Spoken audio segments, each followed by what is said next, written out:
जी चलिए, सबको नमस्ते। भारतीय विद्या भवन की ओर से एवं महर्षि सांदीपनि राष्ट्रीय वेद विद्या प्रतिष्ठान के सौजन्य से समायोजित इन वेद कक्षाओं में आज अंतिम कक्षा के इस सत्र में मैं आप सबका स्वागत करती हूँ। आभासी पटल पर सहयोग देने वाले हमारे सहयोगी राजीव बत्रा जी एवं विमल जी के प्रति साधुवाद करती हूँ। प्रोफेसर रवि प्रकाश आर्य जी आज की कक्षा में शिक्षक के रूप में उपस्थित हैं। अत्यंत व्यस्त कार्यक्रम होते हुए भी आपने 2 या 4 अतिरिक्त व्याख्यान देना स्वीकार किया। मैं आभारी हूँ। प्रोफेसर आर्य जी, आज आप बात करेंगे world culture and vernacular literature, इस विषय पर। मैं आपका स्वागत करती हूँ और आपको मंच सौंपती हूँ। वैदिक मंगलाचरण के साथ कार्य प्रारंभ करें। ओम भूर्भुवस्वः तत्सवितुर्वरेण्यं भर्गो देवस्य धीमहि धियो यो नः प्रचोदयात्। सम्माननीय मैडम शशि प्रभा जी और इस आभासीय पटल पर विद्यमान सभी विद्वज्जन, आज का जो विषय है वैदिक कल्चर एंड वर्नाकुलर, यह भी बड़ा विशिष्ट विषय है, क्योंकि जो वैदिकी संस्कृति है, जैसा कि हम जानते हैं, उसका प्रभाव समस्त विश्व पर रहा। भारत अग्रणी देश था जिसने समस्त विश्व को आचार और व्यवहार की शिक्षा दी। जैसा कि मनुस्मृति में हमें मिलता है, हम देखते हैं, मनु कहते हैं, एतद्देश प्रसूतस्य सकाशाद अग्रजन्मनः स्वं स्वं चरित्रं शिक्षेरन् पृथिव्याम सर्वमानवः, कि इस देश के अंदर जो सबसे पहले व्यक्ति उत्पन्न हुए, उन्होंने पूरे विश्व को चरित्र की शिक्षा दी, उनकी नैतिकता की शिक्षा दी, मतलब पूरे विश्व को सिविलाइज बनाया। और जो वेद का वाक्य है कृणवंतो विश्वमार्यम, वह भी सिद्ध करता है कि पूरे विश्व को सभ्यता, संस्कृति, संस्कार की शिक्षा देने का कार्य इसी देश के ऋषि महर्षियों ने, मनीषियों ने, विद्वज्जनों ने किया। जिस प्रकार से ब्रिटिश साम्राज्य का जब पूरे विश्व पर अधिकार था, वर्चस्व था, तो वो कहते थे ना, व्हाइट मैन्स बर्डन, कि ये जो व्हाइट मैन का बर्डन है कि वो पूरे देश के लोगों को सभ्यता सिखाएं, तो प्राचीन काल में ये वैदिक लोगों का बर्डन था। It was a burden of the Vedic people to civilise the whole world. तो हमने पूरे विश्व को सभ्यता, संस्कार की शिक्षा दी। उसी सभ्यता और संस्कार में जो कुछ लोगों ने उससे बहुत कुछ सीखा, कुछ मूल्य अपनाए गए, कुछ नहीं अपनाए गए। ऐसी ही स्थिति भारतवर्ष में भी रही। भारतवर्ष में हम अनेक क्षेत्रीय यहाँ पर देखते हैं, क्षेत्रीय विधाओं में हम देखते हैं, अनेक क्षेत्रों में देखते हैं कि किस प्रकार से जो वैदिक संस्कृति है वह अलग अलग रूपों में प्रकट हुई है। जो उसका जो शुद्धतम रूप है वैदिक संस्कृति का, वो हमारे भारत के अंदर भी, भारत के विभिन्न क्षेत्रों में भी जब हम देखते हैं, तो वह उसका वही वास्तविक और शुद्ध रूप वर्तमान नहीं है। और इसमें जो सबसे बड़ा प्रभाव हमारे ये संस्कृति के संरक्षण में, संस्कृति का संरक्षण न होने में जो रहा, उसमें विदेशी आक्रांताओं का भी योगदान है। क्योंकि भारत पिछले 1000 वर्षों के इतिहास में हम देखते हैं कि भारतवर्ष पर विदेशी आक्रांताओं के द्वारा बहुत आक्रमण किए गए। तो उन आक्रमणों के फलस्वरूप यहाँ के अनेक जो ग्रंथ थे, जो पुस्तकालय थे, उनको जला दिया गया, उनको नष्ट कर दिया गया, ग्रंथों को नष्ट किया गया। जो इस्लामिक आक्रांता इस देश में आए, उन्होंने सब डिस्ट्रक्शन का कार्य किया। हमारी संस्कृति के जो चिन्ह थे, जो संस्कृति के जो संकेत थे, जो संस्कृति के के उद्वाहक जो ग्रंथ थे, उनको नष्ट किया गया। परंतु जब यूरोपीय आक्रांता आए तो यूरोपियंस काफी समझदार लोग थे। उन्होंने हमारे ग्रंथों का विध्वंस तो नहीं किया परंतु उसमें डिस्टोर्शंस किया, और उसका परिणाम था, उस डिस्टोर्शन का परिणाम था, जो विध्वंस था उसके परिणाम स्वरूप तो हम अपने आप को बचाते रहे, क्योंकि हमारी संस्कृति पर आक्रमण नहीं था, हमारे विचार पर आक्रमण नहीं था, हमारे पुस्तकालयों पे, हमारी पुस्तकों पे, हमारे जो मंदिर थे, जो हमारे मूर्तियां थी, या इस प्रकार के जो चिन्ह थे हमारी संस्कृति के, वो उन पर आक्रमण हुआ। परंतु वैचारिक दृष्टि से हमारे संस्कृति पर कोई आक्रमण नहीं हुआ। परंतु जो वैचारिक आक्रमण यूरोपियंस के द्वारा प्रारंभ हुआ, हम देखते हैं कि जब यूरोपियन भारत में आने लगे, अकबर के समय से ही, जब टॉमस रो भारत में आया और औरंगजेब के दरबार में उसने प्रार्थना की कि हमें व्यापार करने दिया जाए, हम भारत में आना चाहते, तो उस समय से पहले भी यूरोपियन भारत में आते रहे। तो उस समय के बाद जब यूरोपियन भारत में आए, उन्होंने भारत के साहित्य को देखा, तो उनको लगा कि यहाँ पर तो एक बहुत बड़ा विशाल साहित्य इस देश के अंदर है। तो उस दृष्टि से हमारे ग्रंथों को भी वो लोग ले जाते रहे। मैं एक बार बर्लिन में था, तो बर्लिन के एक मैं बिब्लियोथीक में गया, पुस्तकालय में, और वहां पर करीब 40,000 संस्कृत की जो मैन्युस्क्रिप्ट्स थी उनकी होल्डिंग्स थी। 40,000 संस्कृत के ग्रंथों का मैन्युस्क्रिप्ट्स वहां पर विद्यमान था। उसमें पाली, प्राकृत और संस्कृत तीनों भाषाओं का था। तो मैंने वहां पर परमिशन लिया कि मैं यहाँ इस पुस्तकालय को देखना चाहता हूँ। तो पहले तो उन्होंने मुझे परमिशन नहीं दी, और बाद में मैंने पूछा कि यहाँ पर कोई इंडोलॉजिस्ट है, तो मेरे को एक इंडोलॉजिस्ट के बारे में बताया गया, क्योंकि वहाँ हर लाइब्रेरी में कुछ इंडोलॉजिस्ट हैं, जो ये भारत विद्या से संबंधित जो मैन्युस्क्रिप्ट्स हैं, होल्डिंग्स हैं, उनको देखते हैं, उनका रख रखाव, उनकी एडिटिंग वगैरह देखते हैं। तो जब मैंने उससे फोन से बात की और मैंने अपना परिचय दिया, तो उसने मुझे आने की अनुमति दिलवाई, और जब मैं उससे वार्तालाप करने लगा, मैंने कहा कि मैं आपके इस ग्रंथों को देखना चाहता हूं, तो उसे मालूम हुआ कि मेरी भी लिखी हुई पुस्तकें उनके पुस्तकालय में थी। तो उन्होंने मुझे 3 दिन की अनुमति दी। मैंने काफी पुस्तकों को देखा और मैंने कहा कि मैं आपका जो विशिष्ट संग्रहालय है उसको देखना चाहता हूं, तो उसकी उन्होंने परमिशन नहीं दी। बाद में जब मैं वहां से चलने लगा, तो उन्होंने 4 वॉल्यूम मुझे भेंट दिए अपने पुस्तकालय के, जो कि उन मैन्युस्क्रिप्ट्स के बारे में था, कि कौन सी मैन्युस्क्रिप्ट्स कब कहाँ से ली गई थी, वो जर्मन भाषा में लिखे हुए थे। तो 4 वॉल्यूम बहुत भारी थे। मैं एक वॉल्यूम तो मैंने हॉलैंड में अपने मित्र के यहाँ छोड़ दिया, जो कि प्राकृत भाषाओं से संबंधित था। 3 वॉल्यूम मैं लेके आया। तो जब मैं उस वॉल्यूम को देख रहा था, तो एक मैन्युस्क्रिप्ट के बारे में लिखा हुआ था कि ये फला मैन्युस्क्रिप्ट्स रामनगर से पद पादशाही अकबर के जमाने में किसी पंडित के घर से लिया गया, और उस मैन्युस्क्रिप्ट्स को लेने के लिए उस यूरोपियन ने उस पंडित को उस समय 250 रुपए दिए गए।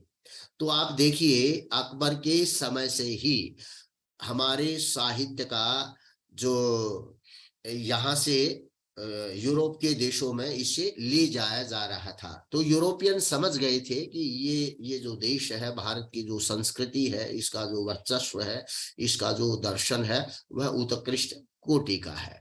तो जब अंग्रेज भारत में आए और उनका शासन हुआ, तो उन्होंने हमारे ग्रंथों का बहु संख्या में यूरोपियन लोग हमारे ग्रंथों को बाहर लेके गए, अपने पुस्तकालयों में रखा, उनका अध्ययन किया गया, उनके ट्रांसलेशंस किए गए। वर्गीज का ट्रांसलेशन हम जानते हैं, सूर्य सिद्धांत का 19वीं शताब्दी के मध्य कर लिया गया था, जब तक पूरा यूरोप जो है एस्ट्रोफिजिक्स या एस्ट्रोनॉमी के बारे में वहां कोई बहुत बड़ा ज्ञान विज्ञान नहीं फैला था।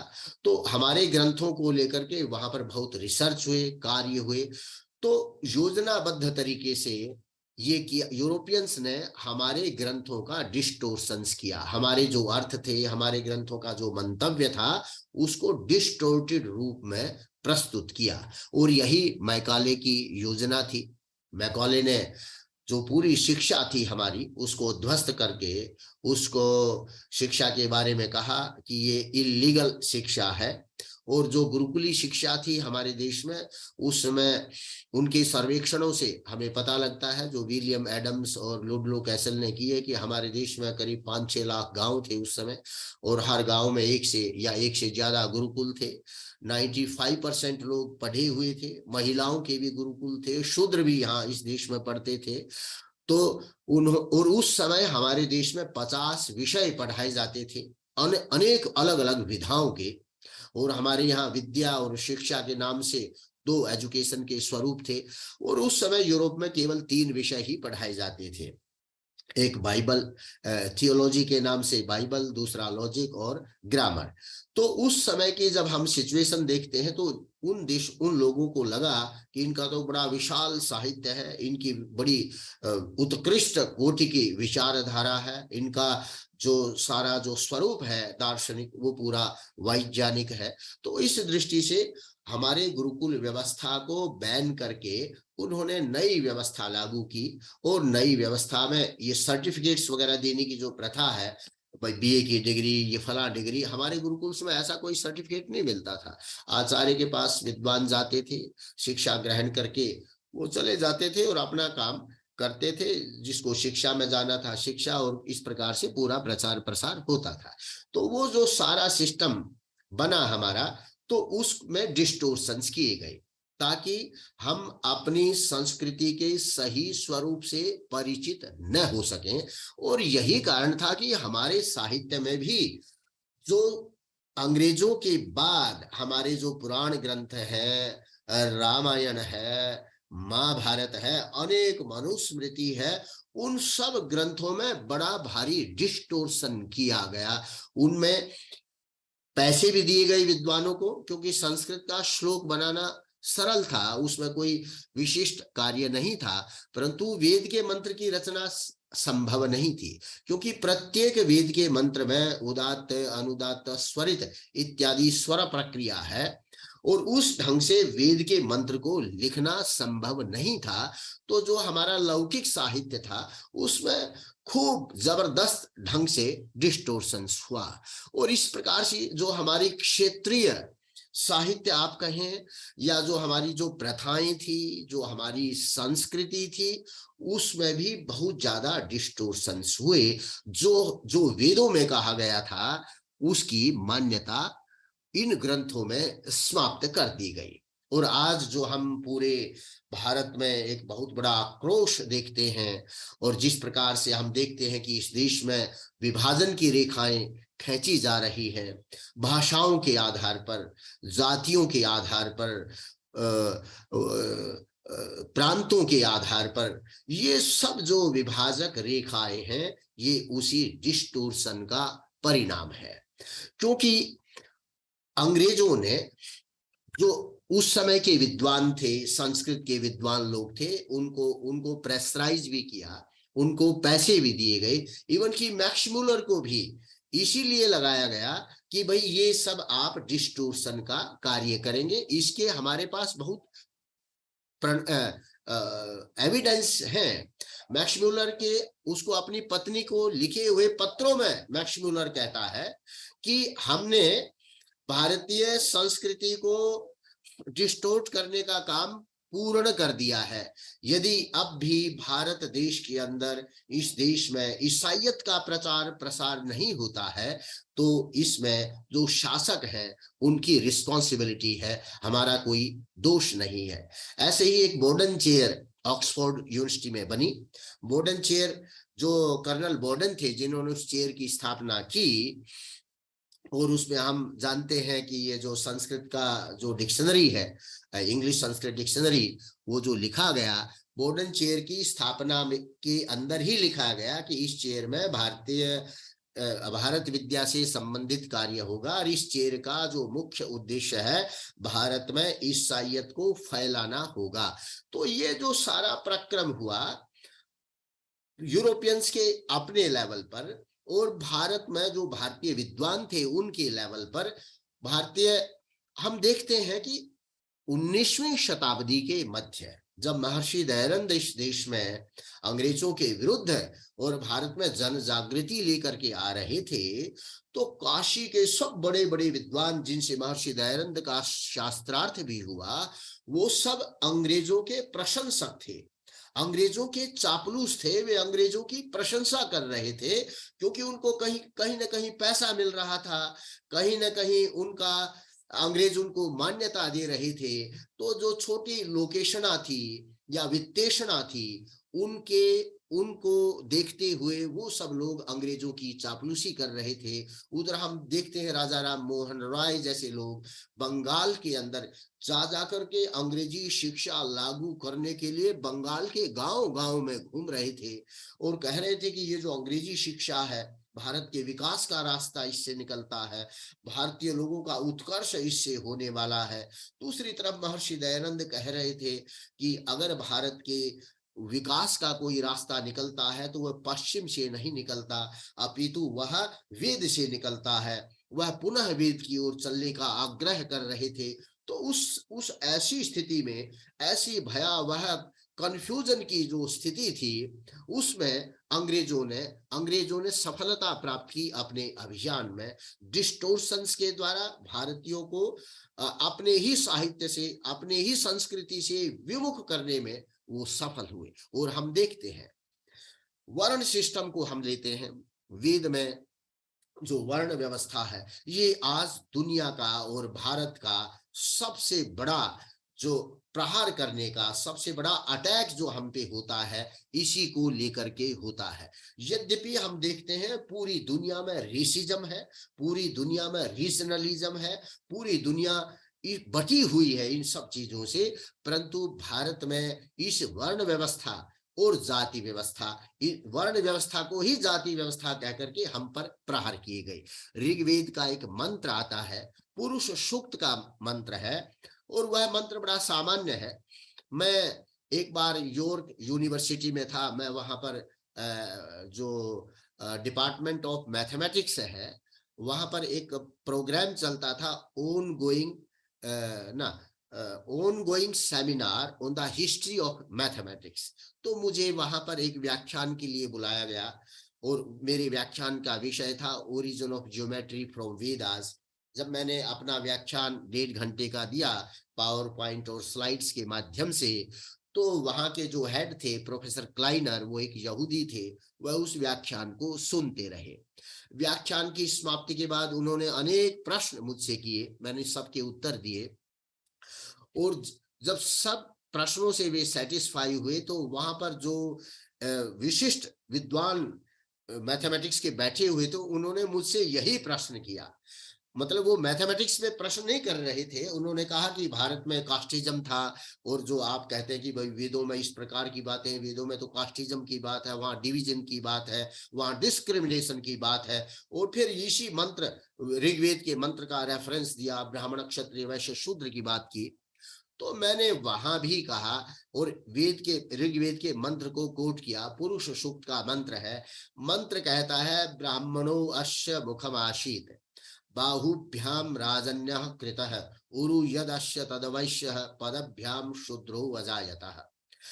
पुरुष सूक्त है। पुरुष सूक्त में पुरुष के 3 अर्थ हैं। पुरुष का अर्थ ब्रह्म भी है, पुरुष का अर्थ इम्बॉडीड सोल भी है, और पुरुष का अर्थ जो पूरे ब्रह्मांड का मास एनर्जी है, उसका भी अर्थ वहां पर पुरुष है।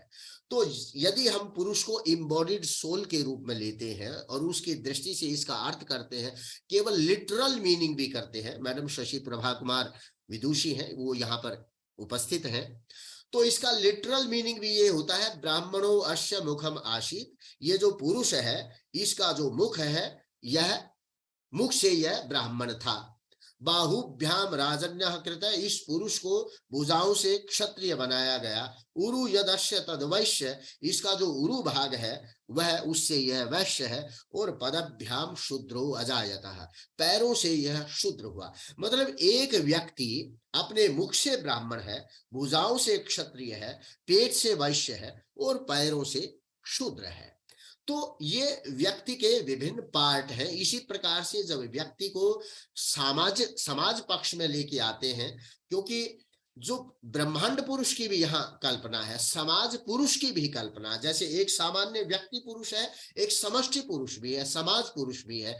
तो जब हम समाज पुरुष की बात करते हैं, तो समाज में जो मुख से अपनी आजीविका कमाते हैं या जो ब्रह्म चर्चा करने वाले लोग हैं, वो सब ब्राह्मण है। ब्रह्म जानाति इति ब्राह्मणम, जो रक्षा का कार्य है, जो एडमिनिस्ट्रेशन का कार्य है, पॉलिटिक्स का कार्य है, जो जुडिशियरी का काम, जो डिफेंस का काम करने में जो लोग जुटे हुए हैं, उनको समाज में उनको क्षत्रिय कहा गया। मतलब ये गुण कर्म और स्वभाव, भगवत गीता में भी लिखा है चातुर्वर्ण्यम सृष्टम मया गुण कर्म स्वभावतः।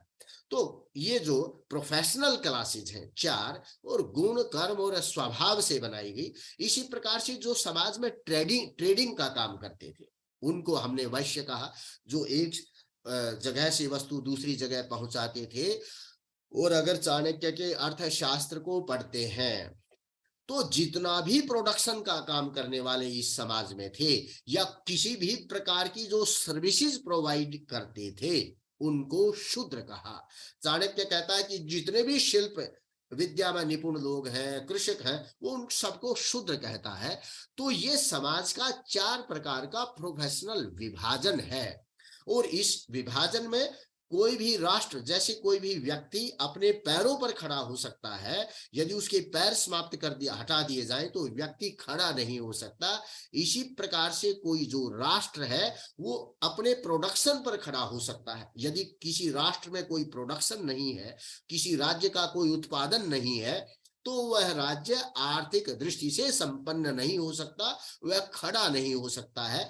तो ये पूरी एक कल्पना हमारे वेदों में लोगों को दी गई। और देखिए, इस व्यवस्था से भी बाहर कुछ लोग थे जो कि इस व्यवस्था में आते नहीं थे, जैसे गणितज्ञ है। गणितज्ञ का मतलब जो गणित ज्योतिषी है और या भेषज्ञ है, वो चातुर्वर्ण्य में नहीं आते थे, क्योंकि उसको आप इस कैटेगरी में रख नहीं सकते हैं। तो इस प्रकार के लोगों की एक मिसलेनियस श्रेणी रही, और इसी से पंचजन इस प्रकार के शब्द का व्यवहार भी वेद में हुआ। 4 तो वर्ण, और 5वां जो मिसलेनियस कैटेगरी के लोग थे, उनको भी हमने पंचजन कहा। परंतु इसकी समय समय पर लोग विभिन्न प्रकार की व्याख्याएं करते रहे। वस्तुतः ये उसकी व्याख्या है। तो जब हम देखते हैं जो वर्ण सिस्टम है, वह बिल्कुल व्यवहारिक है। और आज की दुनिया में जो मैनेजमेंट सिस्टम है, वहां भी कुछ विजनरी लोग हैं जो मैनेजमेंट का काम करते हैं, जो प्रोडक्शन होता है उसका प्रोटेक्शन करते हैं, फिर उसकी ट्रेडिंग करते हैं। तो सारा जो स्वरूप है जो मैनेजमेंट का, उसी वैदिक मैनेजमेंट के स्वरूप पर आधारित है। परंतु कालांतर में, और हमारे यहाँ एक और विशिष्ट बात हुई, शूद्र शब्द के भी 2 अर्थों में प्रयोग हुआ। एक तो प्रोड्यूसर अर्थ में, और दूसरा एक और अर्थ में शूद्र शब्द का प्रयोग हुआ, जो बिल्कुल अशिक्षित है, निरक्षर है, जिसने कोई विद्या का ग्रहण नहीं किया, उसको भी हमने शूद्र कहा। क्योंकि वही श्लोक आता है, जन्मना जायते शूद्रः संस्कारैर द्विजुच्यते। जो व्यक्ति जन्म से माता के गर्भ से उत्पन्न होता है, वह केवल शूद्र होता है, पशुवत होता है। और जब उसे चरित्र का, मोरल एथिकल वैल्यूज का, विद्या का, शिक्षा का जब उसे संस्कार मिलता है अपने आचार्य के घर से, तो उसे हम द्विज कहते हैं। द्विज का अर्थ है जो 2 बार उत्पन्न होता है। पहला जन्म हर व्यक्ति का बायोलॉजिकल लाइफ माता के गर्भ से और दूसरा पिता के गर्भ से होता है। तो ऐसी स्थिति में जो ये कहना कि भाई शूद्र अपमानजनक शब्द है या शूद्र एक अस्पृश्य प्रकार का है, वेदों में इस प्रकार की विभाजन रेखा नहीं है। समाज के ये सब 4 वर्ग है, सबका अपना अपना महत्व है। और कोई भी व्यक्ति बार बार हमारे ग्रंथों में आया है कि ब्राह्मण से ब्राह्मणो एति शूद्रताम, शूद्रो एति ब्राह्मणताम, शूद्र ब्राह्मण बन सकता है, ब्राह्मण शूद्र बन सकता है। इसी प्रकार से वैश्य क्षत्रिय कोई भी अपने गुण कर्म स्वभाव से कुछ भी बन सकता है। और वेद का मंत्र भी है, यथेदम यथेदम यथेदम कल्याणी वाचम वदानी जनेभ्य ब्राह्मण्याय राजन्याय आर्याय च सारणा। इस प्रकार से उस मंत्र में महर्षि दयानंद ने उसको कोट भी किया है सत्यार्थ प्रकाश में कि ये जो वेदवाणी है ये ब्राह्मण, राजन्य, वैश्य, शूद्र और इवन की जो अन्य सेवक लोग हैं, अन्य पंचजनों में से जो अन्य प्रकार के लोग भी हैं, ये सब जो वाणी है सबके लिए है। परंतु कालांतर में इस प्रकार का व्यवहार, इस प्रकार के प्रक्षेपण हुआ हमारे पौराणिक साहित्य में, हमारे अन्य साहित्यिक ग्रंथों में कि शूद्रों को उसका शिक्षा का अधिकार नहीं है। स्त्री शूद्रौ नाधीयताम, स्त्री और शूद्रों को पढ़ाने का अधिकार नहीं है, ऐसा। और हम देखते हैं कि ये आजकल एक बहुत बड़ा विवाद चला तुलसी की रामायण पर। वहां पर ढोल गंवार पशु शूद्र अरुनारी ये सब ताड़न के अधिकारी। शूद्र शब्द तुलसी ने प्रयोग नहीं किया होगा और नारी भी केवल कैकेयी के लिए कहा होगा। अगर ये गलत भी था तो हमारे विद्वानों को इस जो दोहा था, ये जो चौपाई थी तुलसी का जो भी था, इसमें सुधार करना चाहिए था। परंतु वो जो प्रभाव था उसको यथावत कायम रखा। ढोल गंवार पशु शूद्र अरुनारी। हो सकता था कि ये शब्द ऐसा होता, ढोल गंवार पशु क्षुद्र नारी। क्षुद्र माने क्षुद्र स्वभाव की औरत, क्योंकि वो कई को संबोधित कर रहे हैं। परंतु जो मध्यकालीन जो प्रभाव रहा उसमें इन चौपाइयों को, ऐसे प्रसंगों को यथावत रखा गया। और हम आज भी तुलसी रामायण को डिफेंस करना चाहते इन इश्यूज पे। यदि भारतीय समाज उस वैदिक दृष्टि का पोषक है तो इन चौपाइयों को निकालने में हमें कोई इतराज नहीं होना चाहिए, कोई हमें समस्या नहीं होनी चाहिए। क्योंकि हमारी व्यवस्था में, हमारी जो वैदिकी व्यवस्था है, इवन की इस भगवत गीता में, महाभारत में भी हम देखते हैं कि जो चातुर्वर्ण है या जो चतुर्वर्ण की जो सिस्टम है वह जातिगत व्यवस्था नहीं है। परंतु मौर्य काल के बाद जब हम देखते हैं, चाणक्य के अर्थशास्त्र को भी पढ़ते हैं, जहां पर शिल्पियों की वो बात करते हैं, तो जितना भी ये इंजीनियरिंग और टेक्नोलॉजी का कार्य इस देश में हुआ, वह भी उसकी भी डिफरेंट फैमिलीज में ये कार्य हुआ। राजा भोज भी लिखते हैं अपने यंत्राध्याय में, लिखते हैं कि विभिन्न परिवारों में ये टेक्नोलॉजी सुरक्षित है, परंतु क्योंकि ये उनका कॉपीराइट है तो मैं इसका पूर्ण विवरण नहीं दे रहा हूं, इसकी टेक्नोलॉजी नहीं बता रहा हूं, केवल मैं इतना ही बता रहा हूं। और सूरत के अंदर पूरा का पूरा एक परिवार था जो कि समुद्री जहाज बनाने का कार्य करते थे। तो ये जो पारिवारिक एक व्यवस्था बनी, शिल्प विज्ञान के आधार पर, इंजीनियरिंग के आधार पर विभिन्न परिवारों के लोग ये व्यवसाय करते थे और अपनी अगली पीढ़ियों को ये सिखाते रहे। तो क्या हुआ कि ये जो व्यवसायिक जो प्रोफेशनल क्लासेस थी ये जातीयता में कन्वर्ट हुई।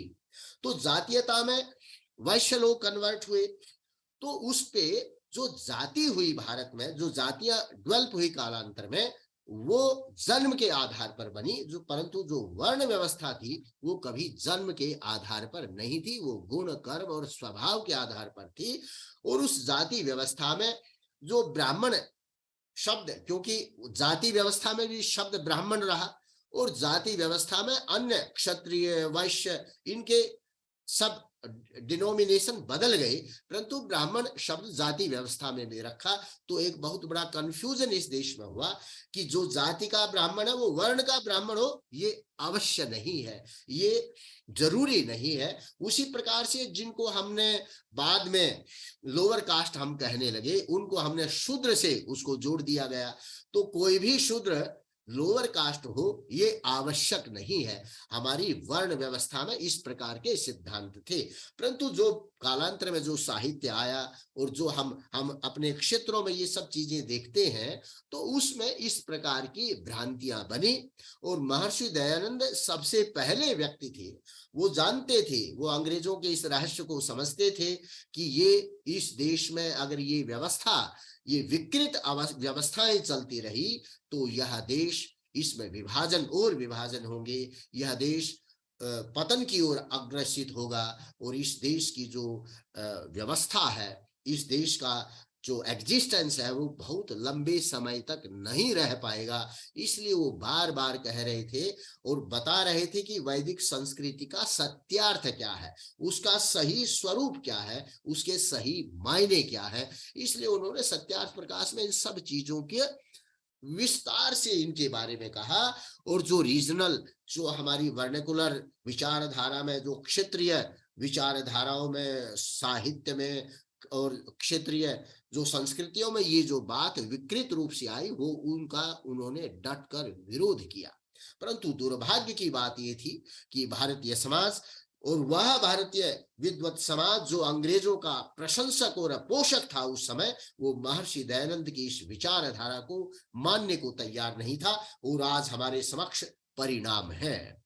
और आज हम देखते हैं कि सब लोग इस बात को कहने लगे हैं कि शूद्र को और सबको वेद का पढ़ने का अधिकार है, कोई कि इसके अधिकार से वंचित नहीं किया जा सकता। अब सब लोग इन बातों को कहने लगे हैं। तो ये हम देखते हैं। अब इसमें ऐसे ही हमारी संस्कृति में बहुत चीजें हैं।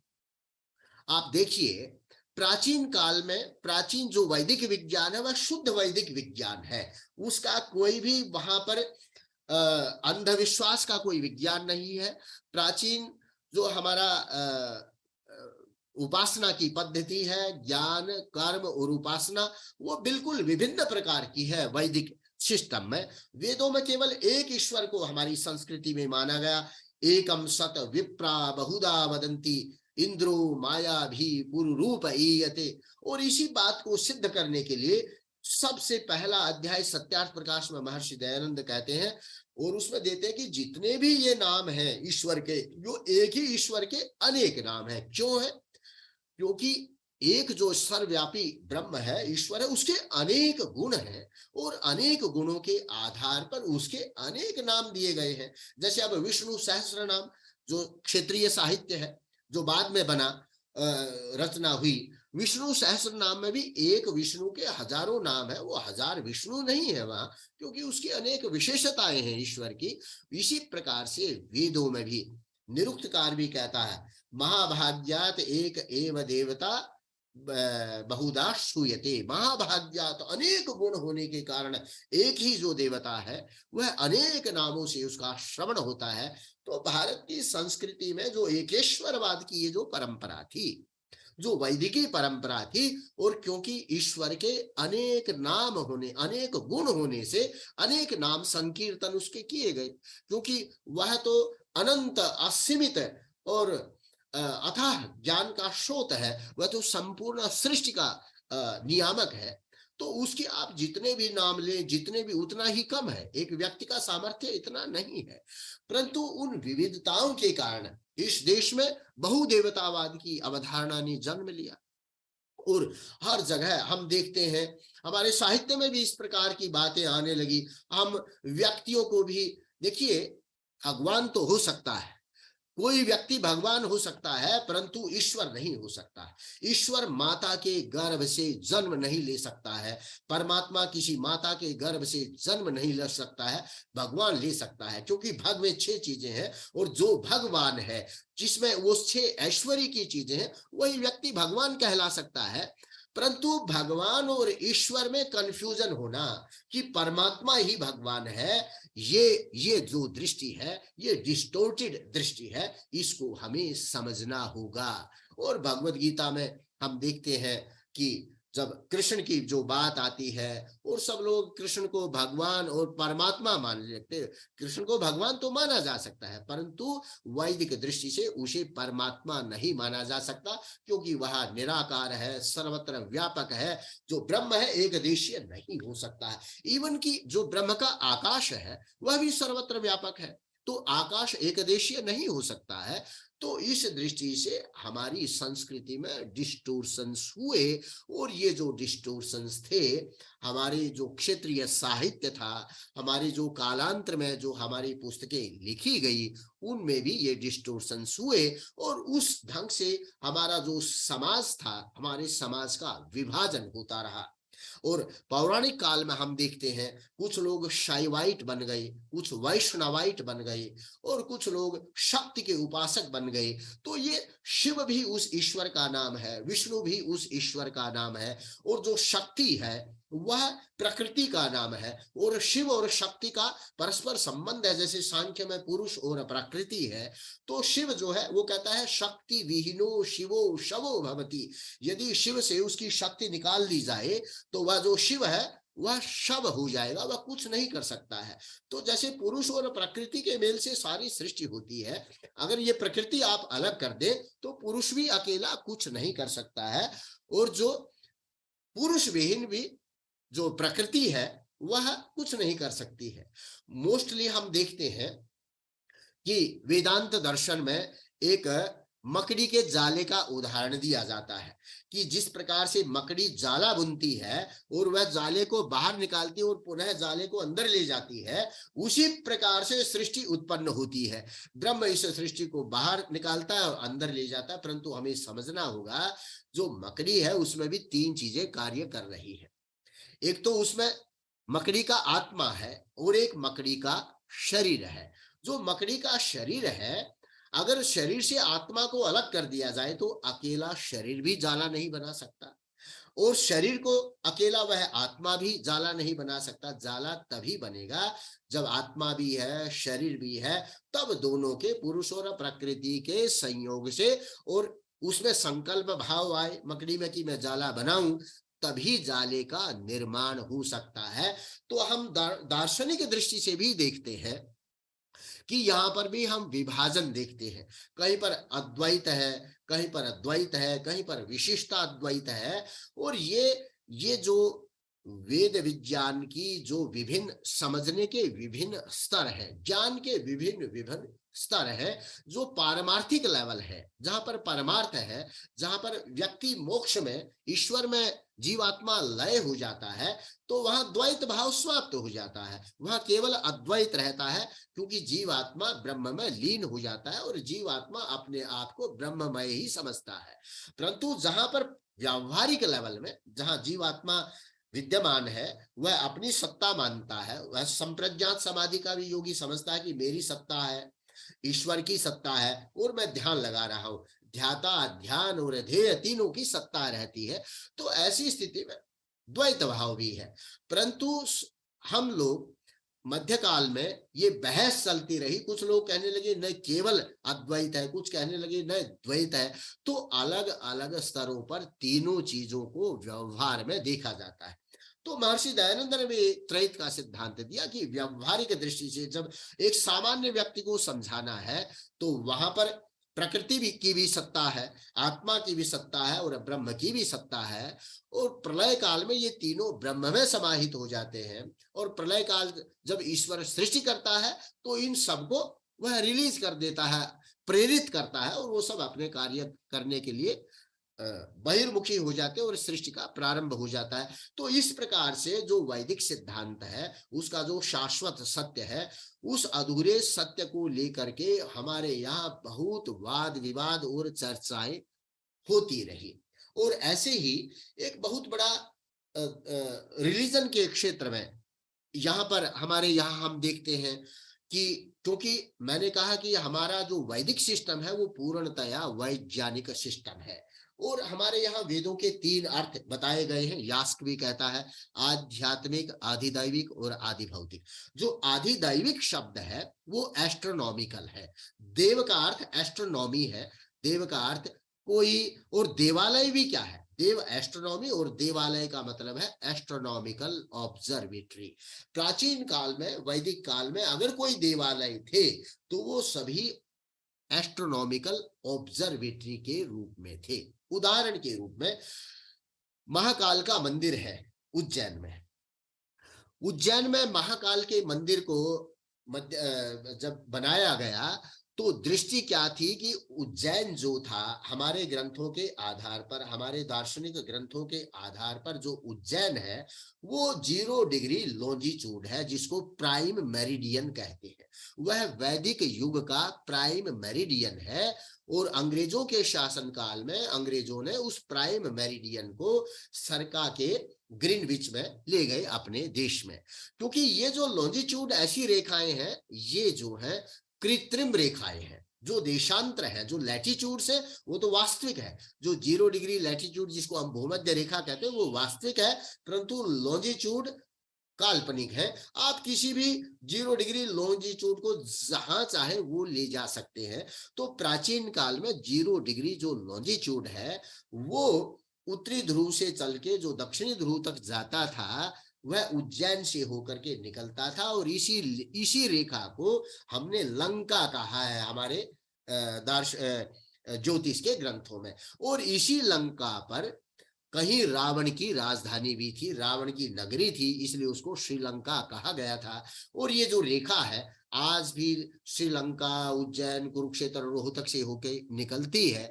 तो ये इस रेखा के, तो मैं कहने का अभिप्राय ये है कि ये जो महाकाल का मंदिर था इसको महाकाल इसलिए कहा गया कि ये बिगेस्ट टाइम डिटर्मिनेशन फैक्टर था। दुनिया का जो टाइम का निर्धारण था इसको 0 डिग्री मानकर, इसको प्राइम मेरिडियन मान करके निर्धारित होता था। परंतु अब हम उस रहस्य को, खगोल के रहस्य को भूल गए और आज हमने इसको एक पूजा पद्धति का साधन बना लिया। और हम जानते हैं कि जो कर्क रेखा है वह भी उज्जैन से 26 किलोमीटर दूर आगे से निकलती है और वहां भी एक कर्क राज का टेम्पल बनाया गया है। तो ये सब जो मंदिर थे ये एस्ट्रोनॉमिकल थे। कोणार्क के मंदिर को देखते हैं हम, वो बिल्कुल सूर्य की किरणों के जो एंगल है उसके आधार पर बनाए गए। हमारे अनेक मंदिर ऐसे बने थे जो कि खगोलीय आधार पर थे। दूसरा, दिल्ली में ही, हम दूर नहीं जाते, दिल्ली के अंदर कुतुब मीनार है। कुतुब का अर्थ है ध्रुव, अरबी भाषा में कुतुब को ध्रुव कहते हैं।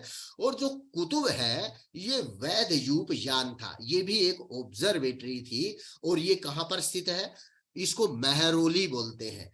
इस महरौली जो शब्द है वो मिहिरावली इसका पहला शब्द था और वरा मिहिर ने इसको स्थापित किया था।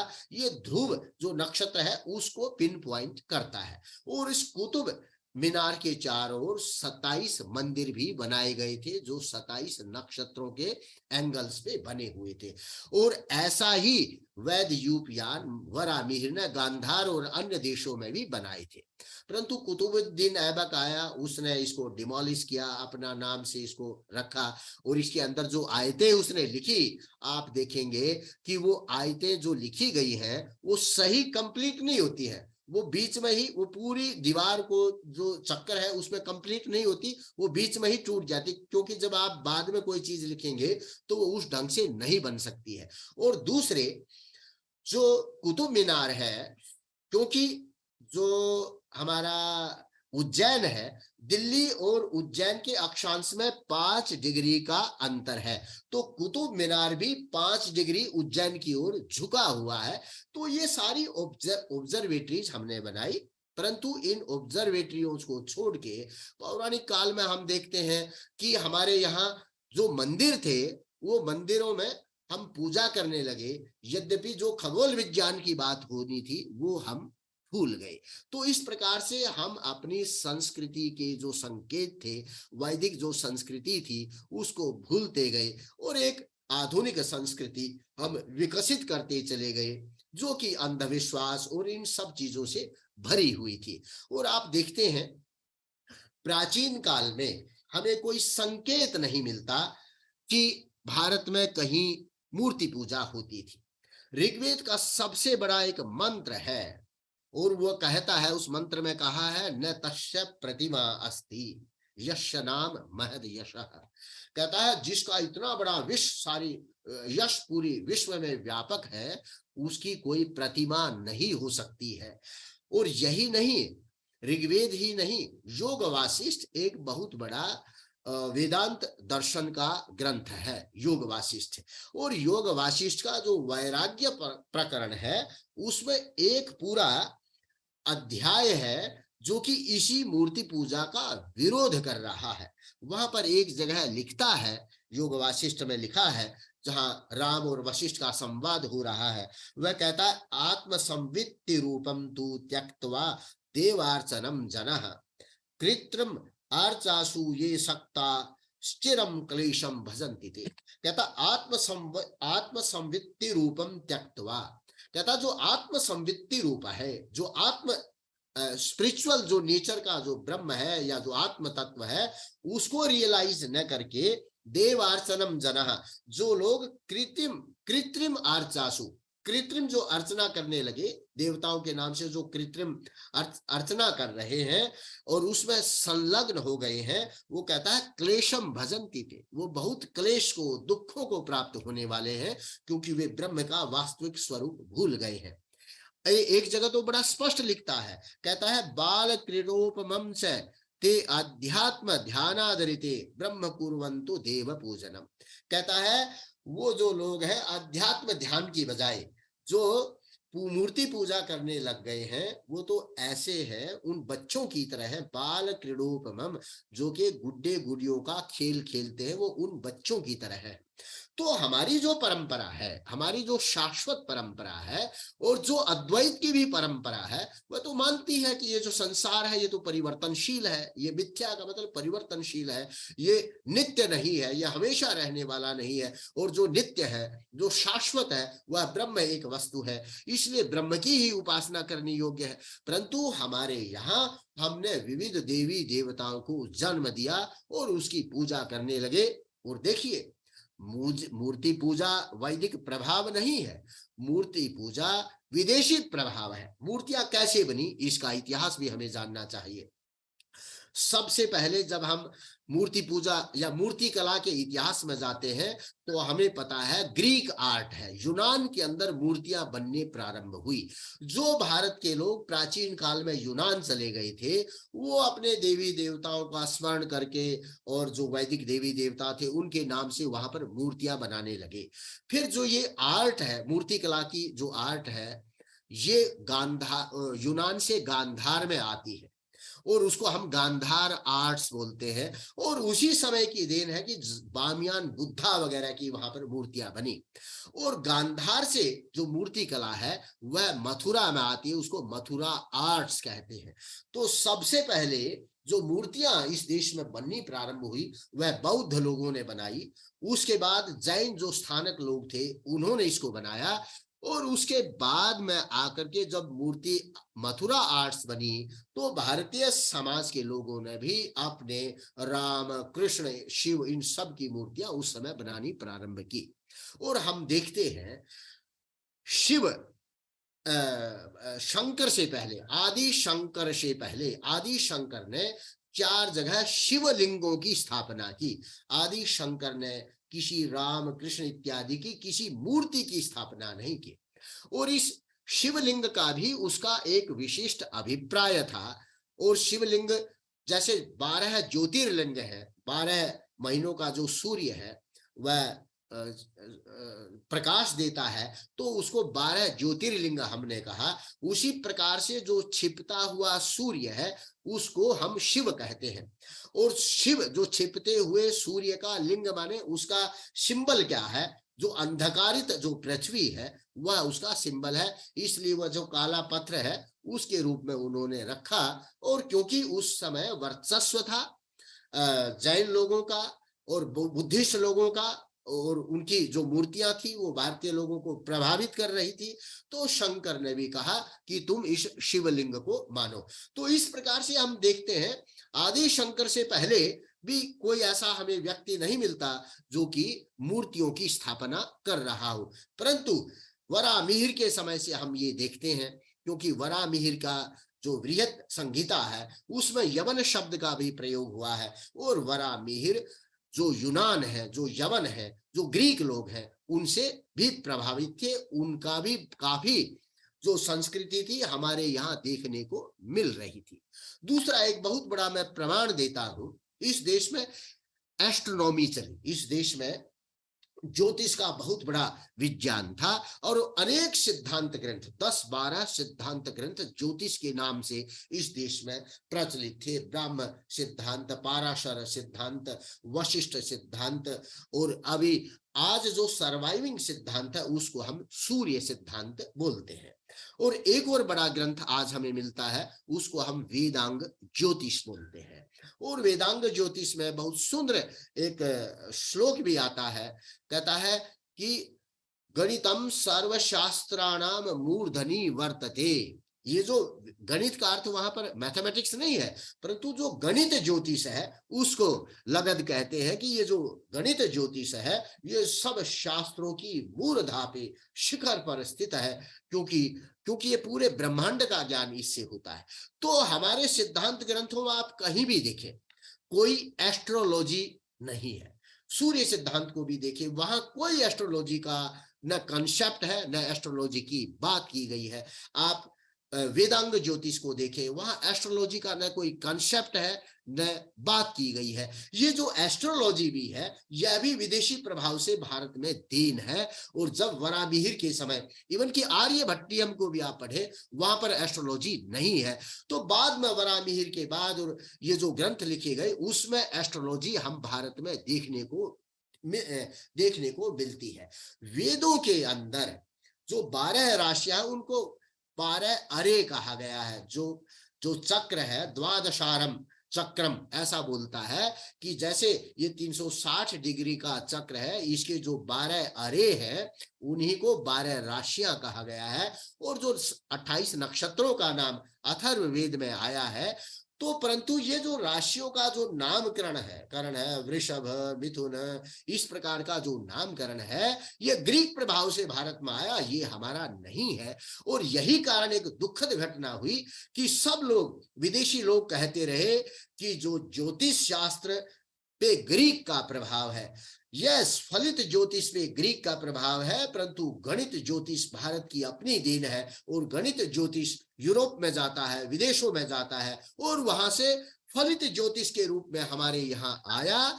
इसलिए गणित हमने दुनिया को दिया और दुनिया ने हमें फलित को दिया। ये जो सारी राशियां हैं जिनका ये जो नामकरण है, क्योंकि भारतीय लोग, भारतीय ऋषि जानते थे कि जिनको हम नक्षत्र कहते हैं, जिसको हम ध्रुव तारा भी कहते हैं, वह भी स्थिर नहीं है। जो आज सप्तऋषि की जो हम डिजाइन देखते हैं, ये सब तारे भी आकाश गंगा के चारों ओर घूम रहे हैं, क्योंकि आकाश गंगा का भाग है। हमारा सूर्य भी आकाश गंगा की परिक्रमा कर रहा है। और हमारे अनुसार एक मनवंतर में करीब 30 करोड़ वर्ष में सूर्य आकाश गंगा का एक चक्र लगाता है। आधुनिक विज्ञान के अनुसार 25 से 27 करोड़ वर्ष सूर्य को आकाश गंगा का चक्र लगाने में लगते हैं। तो जो आज सप्तऋषियों की, जो आज हम ये देखते हैं, इस प्रकार का डिजाइन जो हम देखते हैं, ये लाखों वर्ष पहले का है। आज तो सप्तऋषि जहां पर विद्यमान थे लाखों वर्ष पहले घूम गए हैं, क्योंकि इनका प्रकाश हमारे पास लाखों वर्ष के बाद आता है। इसलिए हमें सप्तऋषियों का भूतकाल दिखाई दे रहा है, वर्तमान में उनकी ये पोजीशन और स्थिति नहीं है। तो हमारा ऋषि जानता था कि जिन राशियों को, जिन नक्षत्रों के चित्रों के आधार पर हम राशियों का नामकरण ये कर रहे हैं, वो किया नहीं जा सकता, क्योंकि तारे भी घूम रहे हैं। वही जो गुच्छ आज आपको मछली के रूप में दिखाई देता है या बिच्छू के रूप में दिखाई देता है, कल वो ऐसा दिखाई नहीं देगा। वैदिक ज्ञान तो क्योंकि शाश्वत है, वह एक समय सार्वभौमिक और सार्वकालिक है, वो किसी एक काल विशेष को एड्रेस नहीं करता है। तो ये जो सारा गणित ज्योतिष भी था ये वैदिक था। और जो हमारा फलित ज्योतिष है, अब आप देखिए रामायण में एक श्लोक आता है कि ये फला ग्रह में ये उच्च गति है, ये नीच के भाव में राम उत्पन्न हुए, परंतु वहां पर ये फलित ज्योतिष में है कि फला कुछ ग्रह नीच गति के हैं, कुछ उच्च गति के हैं। जब आप सूर्य सिद्धांत को पढ़ते हैं तो वहां इनकी दो ही प्रकार की गतियां हैं, मंदौच गति और दूसरी एक निम्नौच गति है। तो उसके आधार पे जो रामायण का जो कालक्रम का भी निर्धारण करेंगे तो वो अलग हो जाता है। तो ये जो सारा है हमारे यहाँ, हमने बहुत विदेशियों को हमने मौलिक ज्ञान दिया, परंतु जब विदेशी जो होकर के आया वह मौलिक ज्ञान हमारे पास नहीं है, वह विकृत और डिस्टोर्टेड ज्ञान है।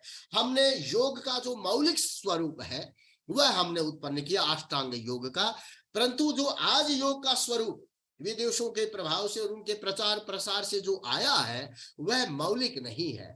आज हम केवल एरोबिक एक्सरसाइजेज को, आसन वगैरह को, थोड़ा बहुत ध्यान और कहीं विपස්සना देखते हैं, अनेक प्रकार की मेडिटेशन के स्वरूप चल पड़े हैं, उनसे हम अब ज्यादा प्रभावित है। परंतु जो पतंजलि योग दर्शन है, जो वैदिकी परंपरा में जो सबसे अंतिम ऋषि पतंजलि है, जो वो योग का हमें ज्ञान देते हैं, वह आज के योग से भिन्न है। तो ये इस प्रकार की स्थिति, और यही हमारे जो क्षेत्रीय जो ग्रंथ है, वर्नाकुलर्स जो ग्रंथ आए, उन सब में इनका, हम इन सब चीजों का प्रभाव देखते हैं। दूसरे, अब आप देखिए, एक और स्त्रियों की भी बात करते हैं। हमारे देश में स्त्रियों को समान अधिकार रहा। जितने मध्यकाल की विकृत अवस्था में भी हम देखते हैं, जितने देवता हैं उतनी देवियां भी हैं। और मनु तो बहुत स्पष्ट शब्दों में कहते हैं, नार्यस्तु यत्र पूज्यन्ते रमन्ते तत्र देवता।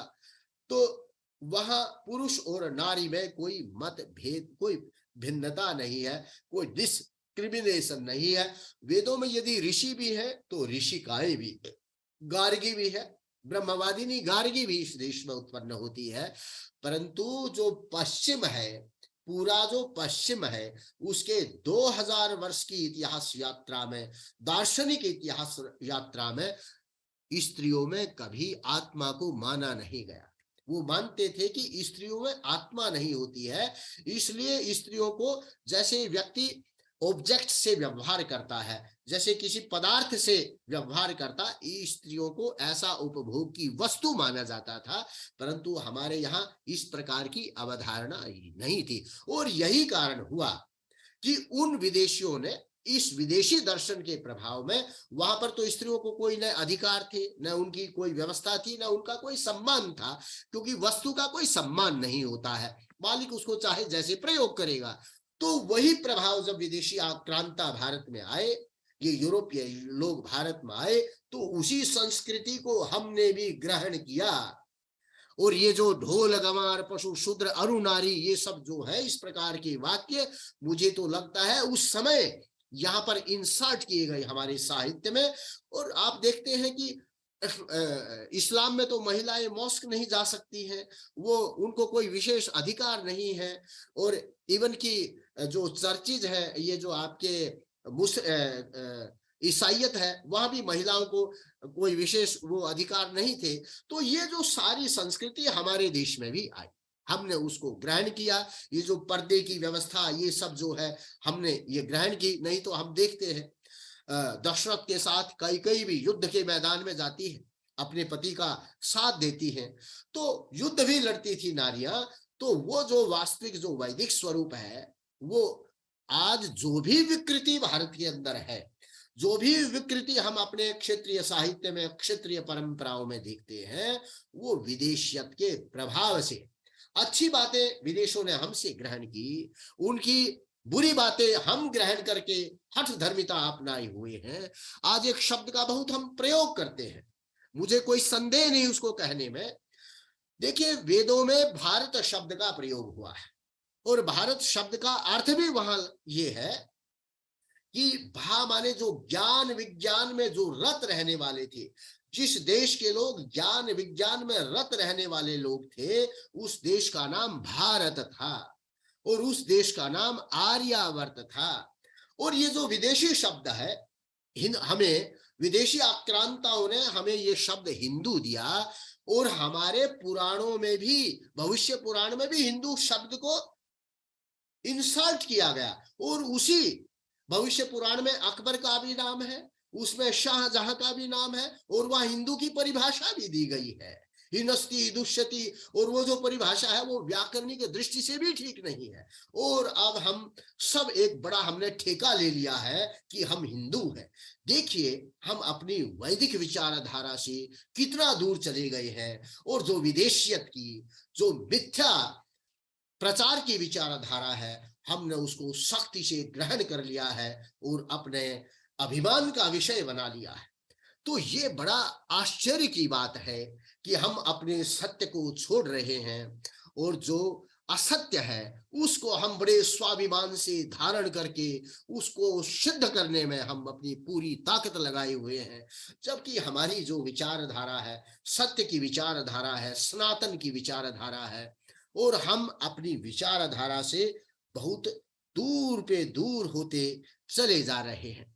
तो ये सब जो चीजें हैं, मैं समझता हूं कि हमें इस पे बहुत ध्यान देने की बात है। जब व्यक्ति ज्ञान विहीन हो जाता है, सत्य ज्ञान से विहीन हो जाता है, तो वह जो असत्य ज्ञान है उसी का प्रसार करने लगता है, उसी का पोषक बन जाता है, और उसी को हम सब अपने साहित्य में, अपने विचारधाराओं में, परंपराओं में हम उसको दिखाने लगते हैं। हम देखते हैं जितने भी हमारे त्योहार हैं उनके पीछे भी सब वैज्ञानिकता है, उनके पीछे कोई अंधविश्वास नहीं है। हमारे पर्व त्योहार ऋषियों ने दिया, परंतु आज हम उनके वैज्ञानिक मूल्य भूल गए हैं और उनको एक परंपरा के रूप में मनाते हैं। ऐसे अनेक शब्द मैं देखता हूं। हमारे हरियाणा के साहित्य में और परंपरा में भी हम देखते हैं कि पंजाब में भी, अन्यत्र मुझे इतना पता नहीं, जब श्राद्ध पीरियड आता है तो श्राद्ध पीरियड को हमारे यहाँ बोलते हैं कनागत आ गई, कनागत। और उस समय कन्याओं को भोजन भी कराया जाता है। उसके बाद जब आपके नवरात्र प्रारंभ होते हैं, तो कनागत शब्द का क्या अर्थ है? जब श्राद्ध पीरियड स्टार्ट होता है तो उस समय सूर्य कन्या राशि में होता, कन्यागत सूर्य होता है। तो कन्यागत सूर्य है, सूर्य कन्या राशि में है, इसलिए उसको कनागत कहा। और कन्या राशि में सूर्य है तो हम लोग कन्याओं को भोजन कराने लग गए। तो जो वास्तविक ज्ञान है उसको छोड़ के जो हमारे पास देखने को मिला, जो हमें समझ में आ रहा था, हम उसको प्रचलित करने लगे, हम उसको अपनाने लगे। और यही कारण है कि देखिए भारत आध्यात्मिक देश था, आध्यात्मिक देश था, और भारत की पूरे विश्व में प्रसिद्धि भी आध्यात्मिकता के कारण थी।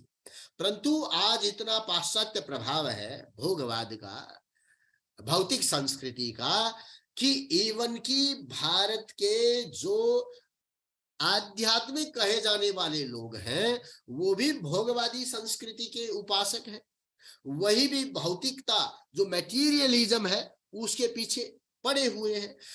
कभी इस देश में कहा जाता था कि विद्वान सर्वत्र पूज्यते, और जो योगी है, योगी को तो सबसे बड़ा माना जाता था। तपस्वीभ्यो अधिको योगी ज्ञानेभ्यो अपि मतो अधिकः कर्म कर्मेभ्यश्च अधिको योगी तस्माद् योगी भव अर्जुन।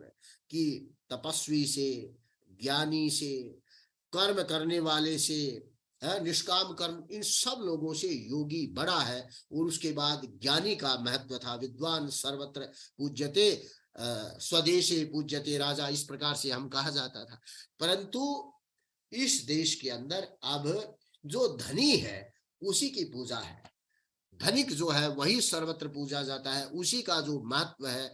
जिस साधु संत के पास जितना बड़ा धन है, जितना बड़ा उसके पास गाड़ी है, जितना बड़ा उसका मठालय है, उसकी उतनी ही उस समय पूजा हो रही है, उतना ही उसको महत्व दिया जा रहा है। तो ये जो वैदिकी संस्कृति है, ये जो कुसंस्कृति हमारी बन गई है, हम अपने सच्चे वैदिक आदर्शों को भूल गए हैं, वैदिक ज्ञान विज्ञान को हम भूल गए हैं। इसलिए हम जो हैं अब विकृत स्थिति से गुजर रहे हैं। जो डिस्टोर्टेड सिस्टम है वैदिक ज्ञान विज्ञान का, वैदिक कल्चर का, वह डिस्टोर्टेड कल्चर आज हमारे पास है। उसमें कुछ शुद्ध है, कुछ उसमें मिश्रित है। तो ये जो वो कई टीवी सीरियल आते हैं ना कि कुछ, वो मैं नाम भूल जाता हूँ, कुछ सत्य है और असत्य भी है, कुछ असत्य है कुछ असत्य है। तो कंफ्यूजन की इस देश में ये स्थिति है। तो ये जो सब है, जो भारतीय, जो मौलिक वैदिक संस्कृति है और जो हमारे भारत में इस समय जो चल रहा है, हमारे क्षेत्रीय साहित्य में, हमारे क्षेत्रीय संस्कृति में, वह मौलिक नहीं है। आवश्यकता इस बात की है कि सत्य के अर्थ तक पहुंचा जाए, जो सत्य का सही वास्तविक स्वरूप है हमारी संस्कृति का, हमारी सभ्यता का, उस तक हम पहुंचे और उसी का प्रचार प्रसार हम करें। मैं थोड़ा सा आज ज्यादा नहीं बोल सकता हूँ, इन्हीं शब्दों के साथ मैं विराम लेता हूँ और अब हम प्रश्न उत्तर प्रारंभ कर सकते हैं, आप जो पूछना चाहें। जी, बहुत बहुत धन्यवाद प्रोफेसर आर्य। अब आप में से कुछ लोग अपने प्रश्न, टिप्पणी या जिज्ञासा रख सकते हैं। इतना व्यापक और रोचक विषय है। जी।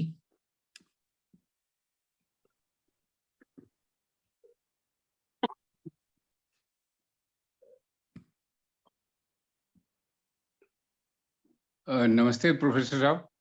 नमस्ते।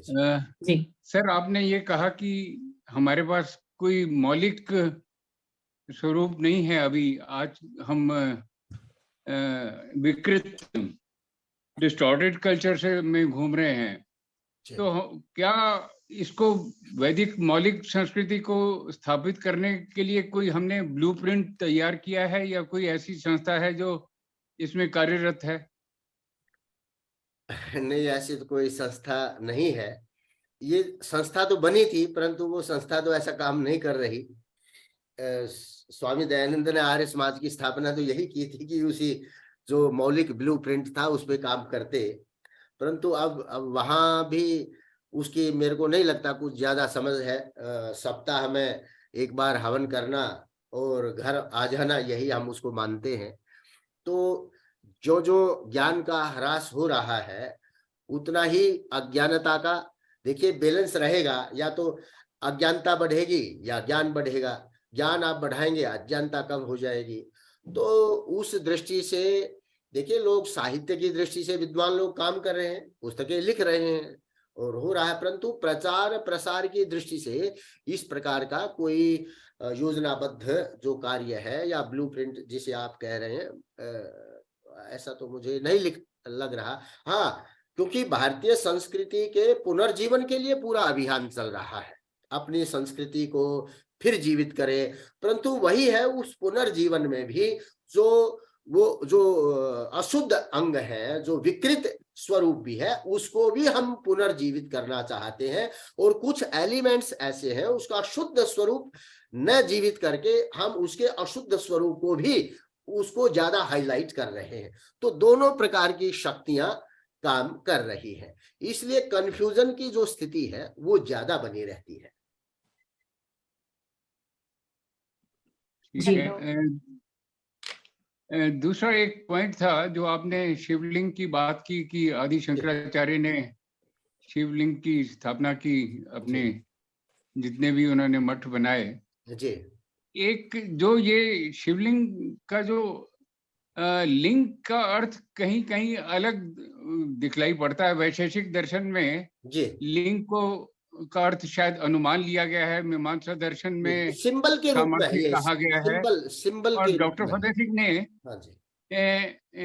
इसका ये बताया है कि जो ऋग्वेद का एक 10वें मंडल का अर्थ उसको कोट करते हुए उन्होंने इसमें ये कहा है कि it is the Agni of yajna, that is jyoti, which is represented as Shivalinga और ज्योतिर्लिंगा।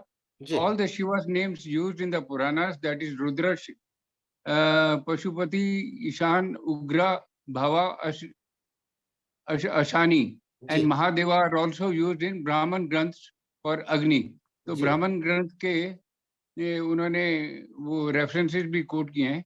जी। तो ये थोड़ा सा एक शब्द के इतने सारे अर्थ, ये कैसे? नहीं नहीं, वही उसमें ज्यादा अंतर नहीं है। देखिए, ज्योतिर्लिंग है, मैं तो भारत की जो क्षेत्रीय जो परंपराएं हैं आधुनिक, उसके संदर्भ में बता रहा हूँ।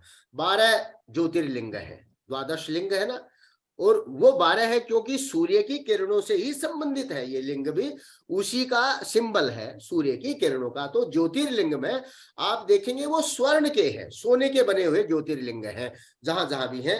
तो जो स्वर्ण है वो एनर्जी का सिंबल है। तो जो सूर्य की किरणें हैं वो एनर्जी है, तो उसका सिंबल स्वर्ण है। तो ज्योतिर्लिंग स्वर्ण का है। परंतु जो शिवलिंग है, जो छिपता हुआ सूर्य है, देखिए छिपते हुए सूर्य में उसकी ज्योति नहीं है, वो अंधकारमय है। इसलिए ये जो शिवलिंग है ये एक ही रहेगा और ज्योतिर्लिंग 12 रहेंगे। तो है वही सूर्य से संबंधित, परंतु सूर्य का जो छिपता हुआ स्वरूप है। मैंने संभवतः है किसी व्याख्यान में यहाँ पर बताया होगा कि समुद्र मंथन के बारे में। अगर मैंने ये वैदिक कल्चर के व्याख्यान में नहीं बताया तो मैं थोड़ा सा बता देता हूं। समुद्र मंथन क्या है? देखिए, पृथ्वी अपने अक्ष पर पूर्व से पश्चिम से पूर्व में घूम रही है अंतरिक्ष में, और समुद्र मंथन किसी समुद्र में नहीं हुआ या प्रशांत महासागर में नहीं हुआ जैसा हम मानते हैं। वेद के अंदर समुद्र को ही अंतरिक्ष का ना, अंतरिक्ष को ही समुद्र कहा है। जितने भी समुद्रवाची शब्द हैं, यास्क कहता है ये अंतरिक्षवाची है। तो उस जब समुद्र मंथन होता है तो एक तरफ सुर है, एक तरफ असुर है। जो सूर्य सिद्धांत कहता है जो पृथ्वी का पूर्वी भाग है उसमें सूर्य पहले निकलता है, तो उसको सुर लोक कहा है। पश्चिम जो है वो असुर लोक है क्योंकि वहां सूर्य नहीं है। और एक वासुकी नाग है। जब समुद्र मंथन होता है तो जो भूमध्य रेखा है उसके पास ही ज्यादा बस्तियां हैं, ध्रुव क्षेत्रों पर कम लोग रहते हैं, इसलिए भूमध्य रेखा को वासुकी नाग कहा। पृथ्वी का वह भाग जहां पर मनुष्यों की बस्ती अधिक है। तो समुद्र मंथन क्या होता है? वासुकी नाग को मथानी बनाया हुआ है क्योंकि वो उस पे घूमता है ना, भूमध्य जो रेखा है उसके एंगल पे घूमता है, और पश्चिम से पूर्व में घूमता है। तो एक तरफ सुर है, एक तरफ असुर है, और जो मेरू पर्वत है वो मथानी है। जो पृथ्वी है ना, पूरा पृथ्वी को ही मेरू कहा गया है। पृथ्वी के उत्तरी ध्रुव को सुमेरु, दक्षिणी ध्रुव को कुमेरु। और देखिए ये समुद्र मंथन होता है, ये डेली हो रहा है। और जब ये समुद्र मंथन होता है तो क्या निकलेगा? चंद्रमा निकल गया। तो जब अंधेरा होगा चंद्रमा निकल जाएगा, और जब उससे उच्च श्रवा घोड़ा निकला, जब दिन होगा तो सूर्य का प्रकाश, उससे लक्ष्मी निकली। क्योंकि जो प्रातः काल उषा काल आएगा तो उसको लक्ष्मी कहा है, उससे लक्ष्मी निकलती है। और उससे क्या होता है? जहर भी निकलता, अमृत भी निकलता। जो सूर्य का प्रकाश है वह अमृत निकलता है। उसी समुद्र मंथन से जहर भी निकलता, विष भी निकलता है। और जो विष निकलता है उस विष को शिव धारण कर लेता है। तो मतलब जब अंधकार होता है, उस विष का अर्थ अंधकार ही है, और उसको कौन धारण करता है? शिव। मतलब जो छिपता हुआ सूर्य है वो उसको धारण कर लेता है। तो शिव का अर्थ जो है वो छिपते हुए सूर्य के अर्थ में भी आया है। इसलिए शिवलिंग जो है, शिवलिंग अंधकार का वाचक है। वहां पर ज्योतिर्लिंग में स्वर्ण के वो पत्रे लगे हुए हैं, यहाँ पर आपको वो एक काली पिंडी ये रख देते हैं। तो ये इसका मुख्य अभिप्राय, ये पृथ्वी का ही वाचक है। पृथ्वी उस समय अंधकार में डूब जाती, पृथ्वी का वो भाग।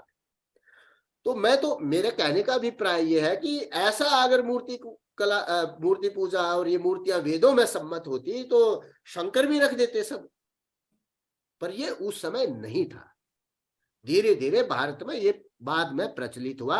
और देखिए मेरे अनुसार बुद्धिज्म जो का समय 1830 बीसी है, शंकर का समय 1100 बीसी है, और जैनों का भी समय, महावीर जो है शंकर के ही समकालीन है, 1100-1200 बीसी के आसपास है। तो ये सारी प्रक्रिया उस समय से प्रारंभ हो रही है।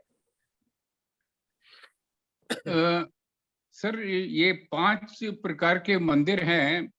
पृथ्वीलिंग मंदिर है कांचीपुरम में, आपालिंग मंदिर है तिरुवनाकवल में, और ज्योतिर्लिंग है तिरुवनामलाई में, वायुलिंग है कालाहस्ती में, और आकाशलिंग टेम्पल जी, जो है ये तो रिप्रेजेंटिंग बिल्कुल आकाश, बिल्कुल, ये ये चीज डामरम में है।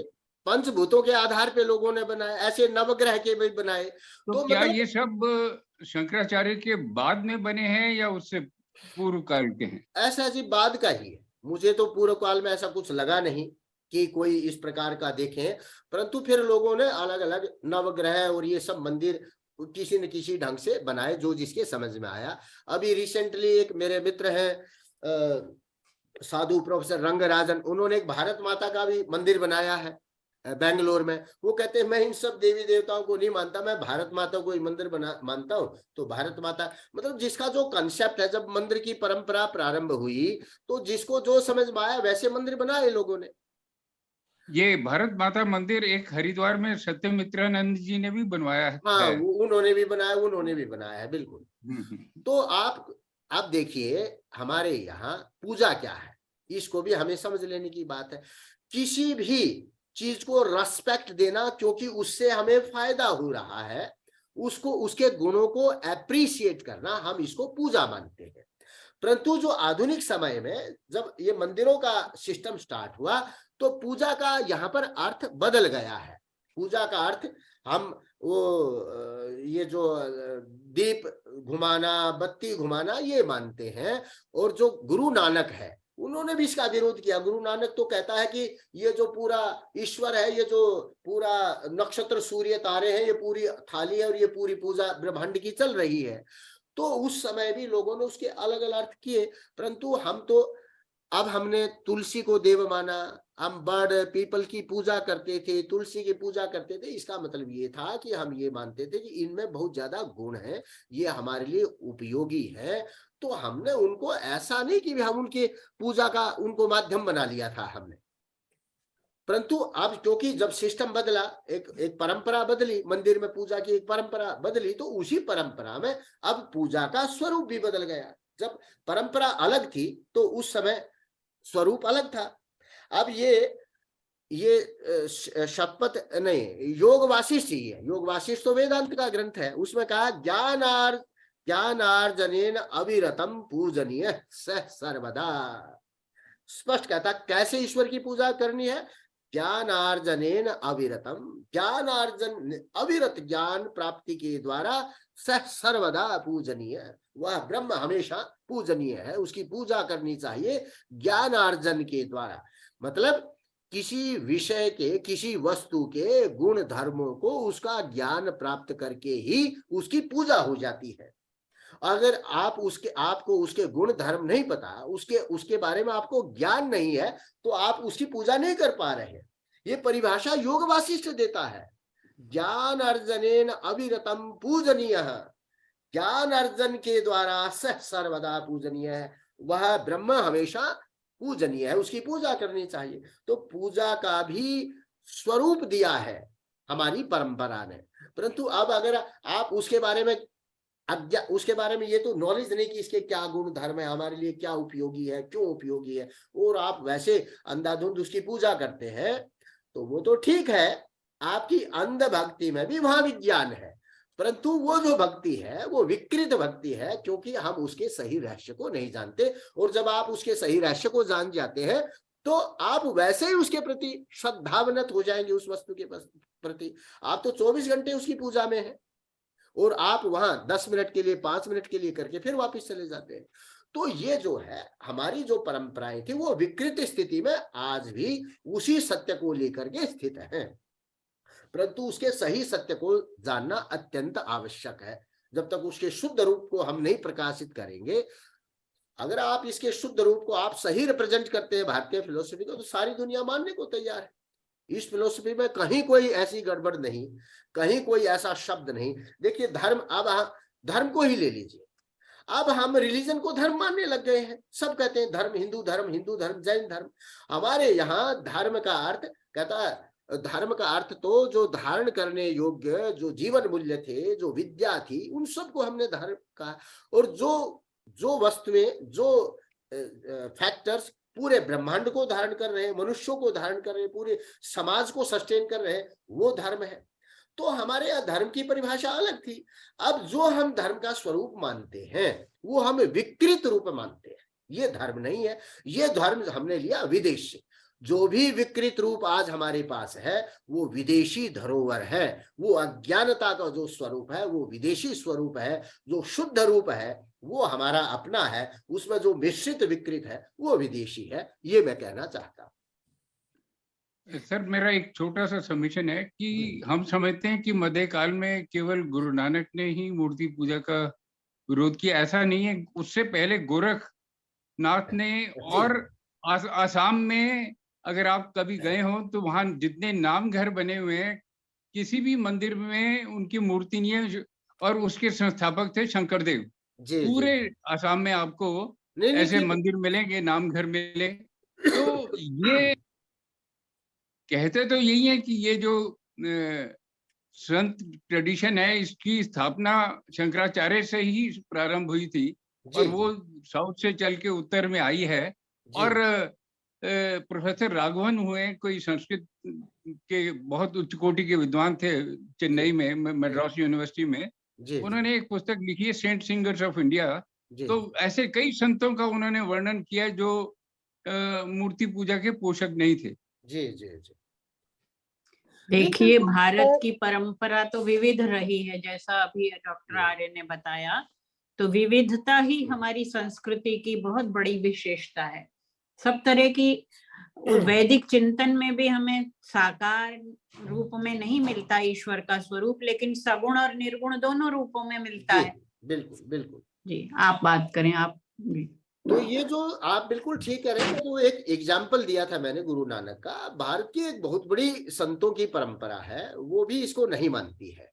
परंतु अब जो आधुनिक जो है, जो प्रभाव है वर्तमान का, वो इस प्रकार का है कि हम जो जो हमें अच्छा लगता है वो हम सबसे ग्रहण करने को तैयार है। जो उसको हम जो अच्छा लग रहा है उसको हम उसी को रखने को तैयार है, हम सत्य को नहीं ग्रहण करना चाहते। परंतु जितनी भी विविधता भी रही, उसमें जो सेंट्रल पॉइंट, जो सेंट्रल थीम था, वो तो वैदिक रहा। अब ये जो द्रविड़ है, जिसको हमने द्रविड़ क्षेत्र कह दिया सारा भाषाओं के आधार पे, जो जितनी भी दक्षिण भारत की भाषाएं हैं उसमें संस्कृत के शब्द हैं। अगर संस्कृत को राष्ट्रभाषा बना लिया जाए तो दक्षिण के लोग उसको स्वीकार करने को तैयार हैं। परंतु क्योंकि भारत की भाषा को हिंदी बना दिया गया तो दक्षिण को वो स्वीकार नहीं करते। हिंदी, संस्कृत से उत्तर भारत की भी भाषाएं निकली, संस्कृत से विदेशी भाषाएं भी निकली, संस्कृत से दक्षिण की भी निकली। तो अब प्रश्न ये है कि एक सूत्र में अगर हमें पिरोना है तो वो जो एक सूत्र है ना, उसी को लेके आना पड़ेगा, तभी सभी पिरोए जा सकते हैं। और वो विविधता भी बनी रहेगी, क्योंकि एक माता है, उसके अनेक बच्चे हैं, तो सारी संतानें तो उसी से जुड़ी हुई है ना।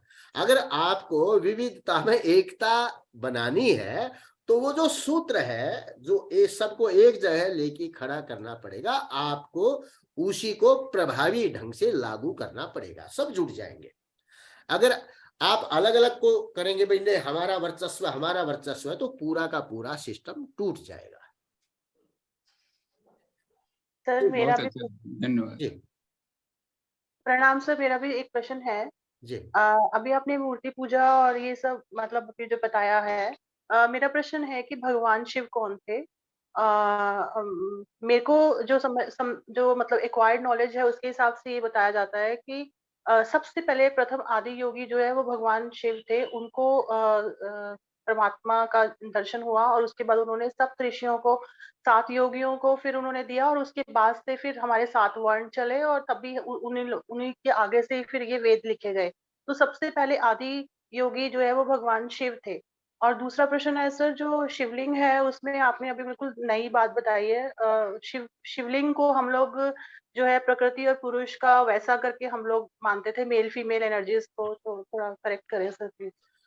देखिए, आदि योगी, देखिए शिव बहुत बड़े योगी थे, इसमें कोई शक नहीं है। विष्णु भी योगी थे। देखिए, हमारे यहाँ दो चीजों को आपको समझना पड़ेगा। एक तो शिव एस्ट्रोनॉमिकल कैरेक्टर है, एक शिव ऐतिहासिक कैरेक्टर है। कृष्ण एक एस्ट्रोनॉमिकल है, एक ऐतिहासिक है। तो विष्णु एस्ट्रोनॉमिकल है, ऐतिहासिक है, आध्यात्मिक है। तो हमें एक कंफ्यूजन होता है कि हम आध्यात्मिक, एस्ट्रोनॉमिकल और जो लौकिक है उसमें अंतर नहीं कर पाते। सर अब देखिए, एस्ट्रोनॉमिकल क्या होता है? एस्ट्रोनॉमिकल है जो खगोल विज्ञान से संबंधित। मैं एक उदाहरण दे देता हूँ, चलिए, ये बहुत आवश्यक आपने प्रश्न कर लिया। अब जैसे कृष्ण है, भागवत में एक श्लोक आता, मेरे को अभी याद नहीं, उसमें वो श्लोक ये दिखा रहा है कि ये जो सूर्य है ना, जिसमें आकर्षण शक्ति है, इसको कृष्ण वह कहता है। और जो गोपियां हैं, गो का अर्थ वेद में पृथ्वियां होता है। जितने ये जो नवग्रह है, 9 ग्रह जो सूर्य का चक्कर लगा रहे हैं, ये गोपियां हैं। और पृथ्वी को आधार है जीवन का इस सौर मंडल में, इसलिए पृथ्वी को राधा कहा है। और पृथ्वी और ये राधा और जो सूर्य है जिसमें आकर्षण शक्ति है, इनमें प्रेम और प्रेमी और प्रेमिका भाव का संबंध है, ये आपस में जुड़े हुए हैं। और ये जो कृष्ण है ना, ये बांसुरी बजाता है। जब एक गाय मरकी है, उसने एक पुस्तक लिखी है 7 वंडर्स ऑफ द वर्ल्ड, वो कहता है अब रिमोट सेंसिंग के उपकरणों से जब ये ध्वनियां रिकॉर्ड की गई, डिटेक्ट की गई ब्रह्मांड में, तो उनसे पता लगता है जब पृथ्वी सूर्य का चक्र लगाती है तो ब्रह्मांड में बांसुरी जैसी ध्वनि निकलती है। तो ये जो भागवत का कृष्ण है, ये आधिदैविक है, एस्ट्रोनॉमिकल कैरेक्टर है। परंतु जो महाभारत का कृष्ण है वह ऐतिहासिक पुरुष है। तो अगर आप भागवत, ये जहां एस्ट्रोनॉमिकल है और आध्यात्मिक, इस दोनों को सेपरेट नहीं कर पाएंगे तो बहुत बड़ा कंफ्यूजन हो जाएगा। ऐसे ही शिव आध्यात्मिक भी है। शिव, क्योंकि आध्यात्मिक, तो शिव को ब्रह्मन कहा है, इसलिए वो आध्यात्मिक देव भी है। शिव एस्ट्रोनॉमिकल भी है और शिव ऐतिहासिक व्यक्ति भी है।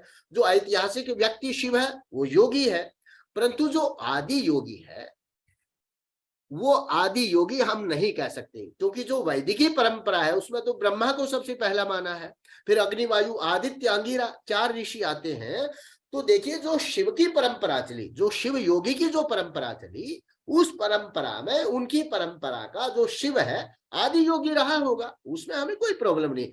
परंतु पूरे पृथ्वी का आदि योगी शिव हो ये नहीं है, क्योंकि जिससे जो परंपरा प्रारंभ होती है, अब जैसे पतंजलि योग दर्शन हम पढ़ते हैं, पतंजलि योग दर्शन लिखने वाला पहला व्यक्ति नहीं है, इसलिए सारी दुनिया तो ये कहती है पतंजलि का योग दर्शन, ये वैदिकी परंपरा में उस परंपरा का आखिरी व्यक्ति है। अब पाणिनि की अष्टाध्यायी है, पाणिनि से भी पहले वैयाकरणों की एक बहुत लंबी परंपरा है और पाणिनि उस परंपरा का लास्ट व्यक्ति है।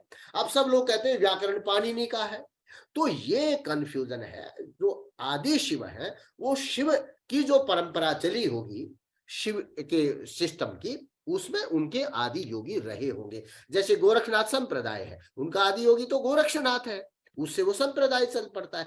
तो संप्रदाय का आदि पुरुष हो सकता है, परंतु सृष्टि का आदि पुरुष नहीं है, ये है। और बाकी ये जो मैंने शिवलिंग का कहा, शिवलिंग देखिए, उसमें प्रकृति और पुरुष की कोई बात नहीं है, वो तो सांख्य का सिद्धांत है। शिवलिंग में आप प्रकृति पुरुष कहां से लेके आएंगे? आपके सिंबोलिज्म में प्रकृति और पुरुष दिखाई तो देना चाहिए ना, वो तो नहीं है वहां। वो तो ऐसा है, लोग अपने जिसको जैसा मालूम है वैसा ही उसकी व्याख्या करने का प्रयत्न करता है। मैंने बताया 12 ज्योतिर्लिंग है, वो सूर्य से आधारित, क्योंकि 12 मास के 12 सूर्य है, और एक ही शिवलिंग है, क्योंकि वो अंधकार जब सूर्य नहीं होता तो शिवलिंग है।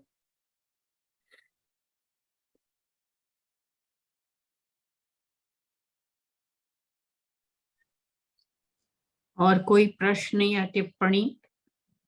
अच्छा, सभी को नमस्कार। मैं गुलाब नोएडा से बोल रहा हूँ जी। मेरा शशि मैम से रिक्वेस्ट ये था कि ये सेशन अगरचे कंटिन्यू या फिर कभी बाद में ऐसे चले तो जी। इस ग्रुप को बनाए रहें, और ताकि हम लोगों को तब कुछ ऐसे ज्ञान मार्गदर्शन आप लोगों के द्वारा होता रहे। और दूसरा मेरा एक प्रोफेसर साहब से क्वेश्चन है जी। कि जैसे एक्चुअली मैं आज का पूरा सेशन सुन नहीं पाया, अभी जुड़ा हूँ। अच्छा जी। तो जैसे अभी मूर्ति पूजा की बात हुई, जी। तो मूर्ति पूजा में शायद किसी को ऐसा संशय नहीं है, बट जहां तक एक मेरा मानना है कि मूर्ति पूजा का व्यवसायीकरण हो रहा है, इसलिए लोगों को इसमें संशय होता है। नहीं, मैं देखिए, मैं ये नहीं कह रहा कि मूर्ति पूजा गलत है, ठीक है, मैं तो बता रहा हूं कि हमारी संस्कृति में कौन सी चीज कैसे आई। कुछ चीजें विदेशी प्रभाव से आई, शुद्ध चीजें हमारी अपनी हैं, और हमारी शुद्ध चीजें विदेशों में गई। मैं तो ये बता रहा हूं, जैसे योगा बन करके आ गया, पहले हम इसको मानते नहीं थे। अब जब हमारी मेडिटेशन चली तो अब क्रिश्चियन मेडिटेशन भी लोग कहते हैं, अब इस्लामिक मेडिटेशन भी लोग कहने लग गए, और अब बुद्धिस्टिक मेडिटेशन भी है, विपश्यना भी है, बहुत ज्यादा मेडिटेशन के प्रकार आए हैं। परंतु जो शुद्ध स्वरूप जो है वो वैदिक ऋषियों की देन है। और वैसे भी वेद तो संसार का सबसे प्राचीनतम साहित्य है, उसमें तो सब लोग अपना अपना जो चेहरा है वो वेद में देखना चाहते हैं। चाहे कोई इस्लाम का व्यक्ति है, चाहे कोई ईसाई है, चाहे कोई जैन है, जैन भी देखना चाहते हैं कि भाई ऋषभ देव वेद में आ जाए। मेरे को काफी जैन स्कॉलर मिले थे, उन्होंने कहा कि आप ऋषभ देव को जैन में वेद में सिद्ध कर दो, आपको जितना चाहे धन मिलेगा। मैंने कहा जब शब्द ही नहीं, मैं कैसे सिद्ध करूं? कहता कि वृषभ शब्द आया, उसको सिद्ध कर दीजिए। मैंने कहा ऐसे कैसे सिद्ध किया जा सकता है? तो वेद में सब अपना आईना देखना चाहते हैं, क्योंकि वेद प्राचीनतम है। आईना तो देखना चाहते हैं हम, परंतु वेद की शिक्षा को भी ग्रहण कर लें जो उसका सत्य सनातन स्वरूप है। तो मैं ये नहीं कह रहा कि भाई ये गलत है, ये ठीक है। मैं कहता हूं जो भी डिस्टोर्टेड फॉर्म है पूजा का, या हमारे सिस्टम का, या हमारे ग्रंथों में जो वेद में का असल स्वरूप से अलग है, वो सब विदेशी प्रभाव से हमारे यहाँ रहा। और अंग्रेजों ने जो डिवाइड एंड रूल की पॉलिसी चलाई थी, क्योंकि उनको पता था कि हमारा समाज डिवाइड तो उन्होंने कम किया, परंतु उस डिवीजन को जो उनको दिखाई देता था उसको गहरा करवा दिया, और फिर इस देश पे शासन किया। और यही प्रवृत्ति आज है पूरे विदेशों से, वही डिवीजन तो चल रहा है, वही शूद्र की बात, उसी में तो आपके झगड़े हो रहे हैं। आप इसको रोकना क्यों नहीं चाहते? जब हमारा शुद्ध वेद जो कहता है उसको मानते क्यों नहीं हम? सारा डिवीजन तो इसी पे है। भारत का अगर कभी पतन होगा, अगर भारत इस चीज को स्वीकार नहीं करेगा, अपना संशोधन नहीं करेगा, तो आपका पतन भी होगा। आप ये क्यों सोचते हैं कि आप अमर हैं? सबका पतन हो सकता है, परंतु जो अपने आप को सुधारेंगे, जो आप संभल जाएंगे, वो आगे चलेंगे। आप देखिए, इतने भयंकर सिस्टम में हजारों वर्ष के आक्रमणों के बावजूद हम क्यों बचे? हम अपनी विचारधारा के कारण बचे। आज हमारी विचारधारा समाप्त हो गई है। आज तो हम केवल दूसरे सिस्टम में चले गए। जब आपकी विचारधारा समाप्त हो जाएगी, आपको कोई बलपूर्वक ईसाई बनाएगा, मुसलमान बनाएगा, आप बन जाएंगे, क्योंकि आपके पास विचार तो है ही नहीं, आपके पास तर्क वितर्क नहीं है उससे लड़ने के लिए। आप अपनी गर्दन नहीं कटा सकते। आप सोचे कोई नहीं, ऐसा ही क्रिश्चियनिटी, ऐसा ही चर्च, घुस जाओ, ऐसा ही मंदिर। तो इसलिए आइडियोलॉजी मेन चीज है। वो रोम मिस्र मिट गए जहां से, बाकी क्या है, नामो निशा हमारा वो जो है ना, वो अब नहीं है आप उस सिचुएशन में। वो तो अंग्रेजों से पहले की सिचुएशन थी, जब हम वैचारिक रूप से महान थे। अब हम वैचारिक रूप से महान नहीं है, क्योंकि हम सत्य को स्वीकार करने को तैयार नहीं। तो ये भी एक चेतावनी है। मैं तो ये कहता हूं कि इसको मानिए, आप सबको जोड़िए।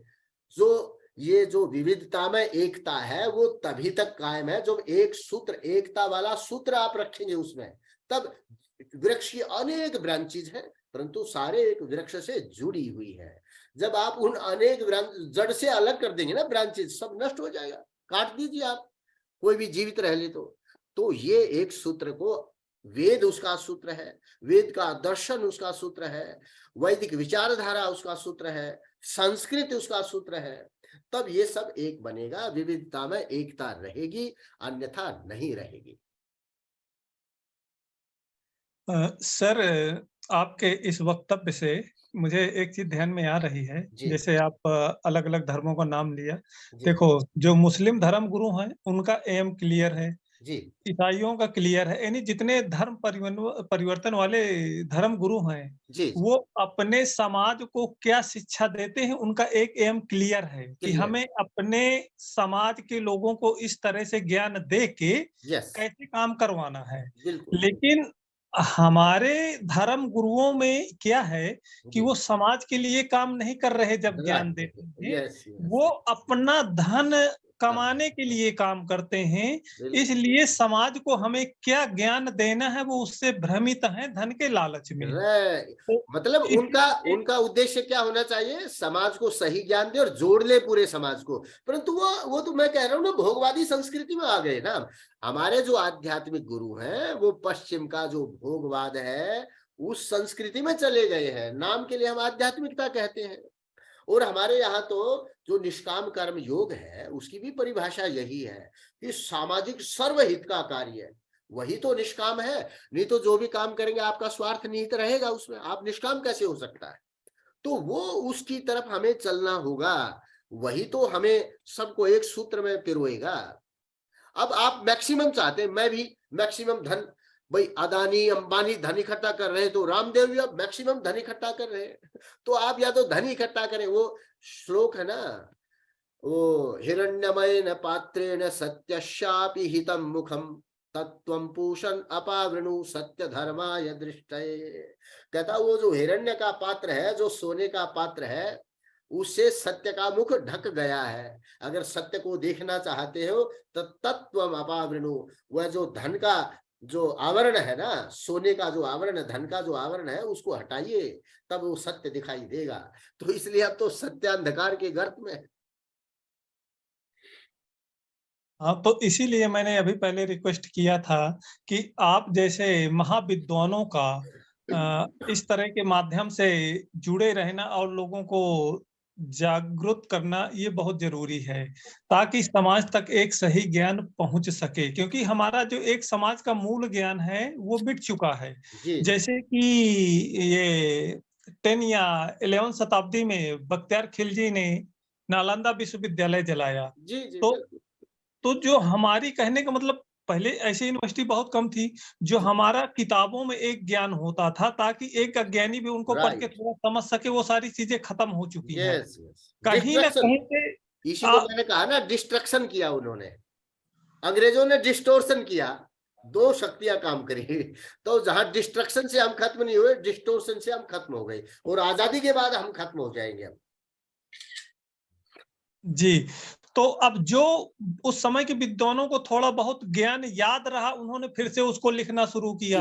जी अब वो आप जैसे विद्वानों के पास अभी थोड़ा कुछ इकट्ठा है, तो वो समाज तक पहुंचना बहुत जरूरी है इस माध्यम से। नहीं तो कहीं ना कहीं हमारा समाज ज्ञान से अधूरा रहेगा धीरे धीरे नहीं करके। नहीं बिल्कुल जी, अब एक बहुत बड़ा मंच बनाने की आवश्यकता है, अक्रॉस द लाइन सब आप जुड़े। अब हम करेंगे उस पे काम। मॉरिशस वगैरह से भी काफी लोग कह रहे हैं कि जी एक बहुत बड़ा अभियान हो, सब लोग इकट्ठे मिलके काम करें भारतीय संस्कृति के स्वरूप में, ताकि जहां अलगाव न हो, सब लोग जुड़ सके। तो अब तो ये समय आ गया है। सर मेरे दो साधारण से आपकी प्रश्न हैं। सूचना के लिए जी। मैं बीच में जुड़ रही हूँ, निवेदन कर दूं जी। कि प्रोफेसर आर्य की वेबसाइट भी है और बहुत सारे संगोष्ठी व्याख्यान वो आयोजित करते रहते हैं, तो आप उनके लिंक देख सकते हैं और उनसे संपर्क कर सकते हैं। क्योंकि ये तो एक माध्यम था, और हर शुभ कार्य का कहीं ना कहीं एक मर्यादा होती है, एक सीमा होती है। देखिए 100 कक्षाएं चली, इतना इसमें विद्वानों का समय, श्रम और शक्ति लगी, लेकिन उसका उतना भरपूर उपयोग लोगों ने नहीं किया, क्योंकि 10-15 बस इतने लोग, आज शायद 20 लोग हैं। तो इसके लिए इसको सतत रूप से चलाना तो बहुत व्यय साध्य और श्रम साध्य है, लेकिन आप इनसे जुड़े रह सकते हैं।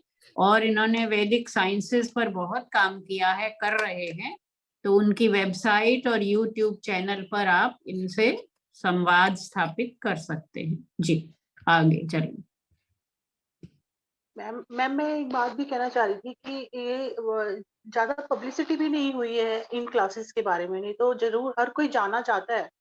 मैंने जी, बहुत पब्लिसिटी हुई शुरू में, 160-170 लोगों ने ज्वाइन किया शुरू में, लेकिन धीरे धीरे, क्योंकि शुरू में तो सारा वो वैदिक साहित्य का परिचय, और फिर वेद के बाद वेदांग, समय नहीं था या सुविधा नहीं थी, धीरे धीरे कम होते चले गए, और 15-20 लोग ऐसे हैं जो लगातार जुड़े रहे, आप जैसे लोग जो आज अंत तक जुड़े हुए हैं। जी, और ये 2 बार हम लोग चला चुके हैं। हमने कोरोना के समय में भी चलाया था, फिर ये दोबारा चलाया है और ये चलता रहता है। जरूरी नहीं है कि भारतीय विद्या भवन से चले, दिल्ली में किसी और संस्था में चलेगा। ये योजना है भारत सरकार की, तो जहां उनको सुविधा होगी वो वहां दे देंगे। उस हिसाब से ये योजना तो चलती रहेगी, लेकिन जरूरी नहीं है कि वो इसी माध्यम पर भारतीय विद्या भवन के पटल पर और मेरे संयोजकत्व में चले, दूसरी जगह चलेगी।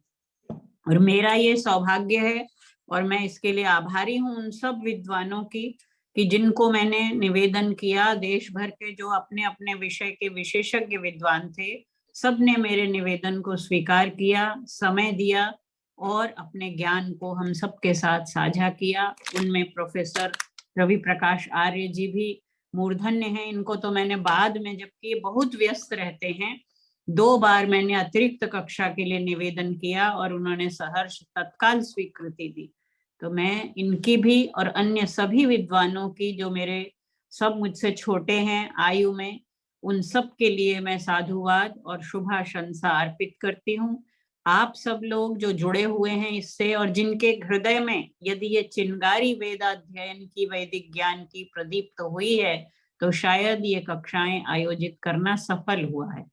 ये जरूरी नहीं है कि सारा ज्ञान आपको यहीं से मिले, आपके हृदय में वो एक किरण प्रदीप्त हो गई है। अब आप स्वाध्याय कीजिए, विद्वानों से संपर्क कीजिए, उनसे संवाद स्थापित कीजिए और अपने ज्ञान का विस्तार कीजिए। जी, प्रोफेसर आर्य। जी धन्यवाद। कोई और प्रश्न पूछने वाला था बीच में, किसी ने कुछ?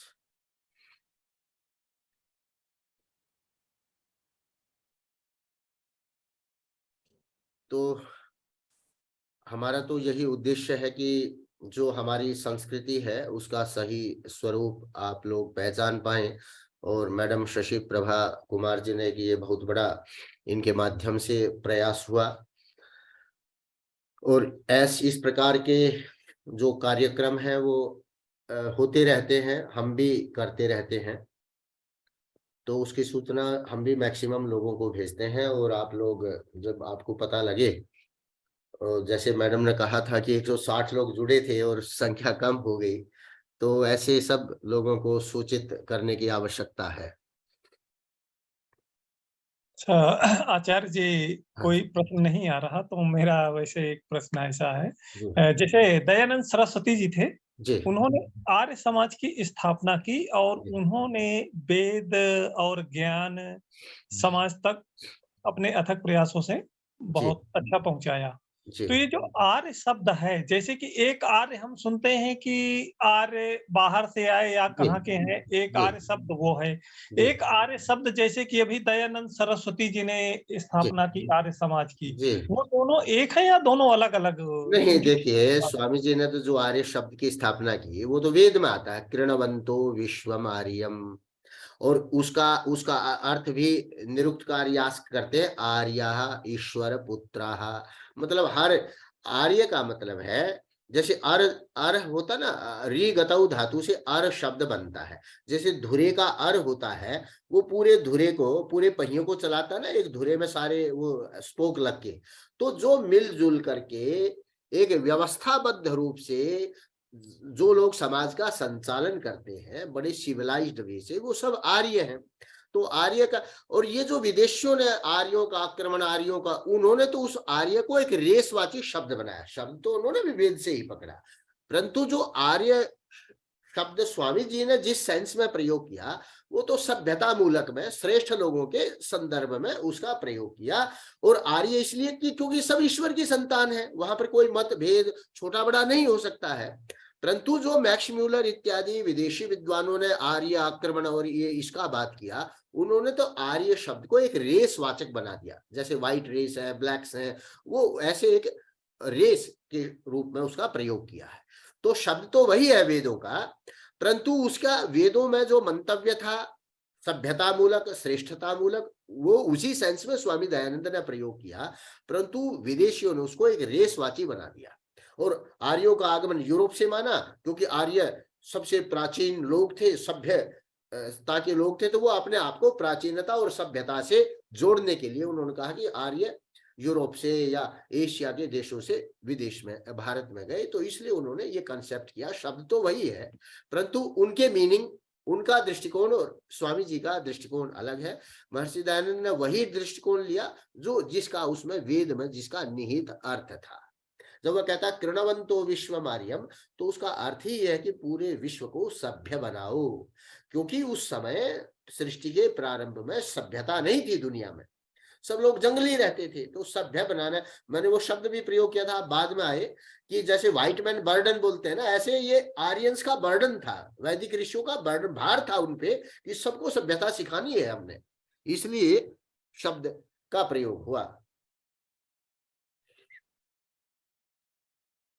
जी, तो इसका मतलब हम ये अर्थ ये आ रहा है कि ये जो आर्य शब्द कहने का मतलब जो बाहर से जोड़ा गया, कहीं न कहीं ये बीच में किसी ने बीच में मिसमैनेजिंग की है हमारे लिए। यस यस, ये तो भारतीय शब्द, बाहर से ये तो सब बाहर विदेशी से नहीं, जैसा उन्होंने बताया ये तो वेद में शब्द आया है और एक बार नहीं अनेक बार आया है। बिल्कुल, तो ये असली अंतर ये है कि वेद में ये गुणवाचक शब्द है, हाँ बिल्कुल। और जैसा आपने बताया कि विदेशी विद्वानों ने उसे जातिवाचक बना दिया। जी, आर्य जातिवाचक नहीं है, ये गुणवाचक शब्द है। गुणवाचक। जैसे ये ऋगतौ धातु से बना और जिसकी मर्यादित गति होती है वो आर्य है। जी, तो जब कृण्वन्तो विश्वम आर्यम में भी यही भाव है कि हम सारे विश्व को मर्यादित बनाएं, श्रेष्ठ बनाएं, जी, सुसंस्कृत बनाएं, ये उसका अर्थ है। एक और जगह वेद में आया है उरु ज्योतिष चक्रथु आर्याय अहम भूमि ददाम आर्याय, या आर्या ज्योतिरुग्राह, अनेक बार आया है आर्य शब्द। या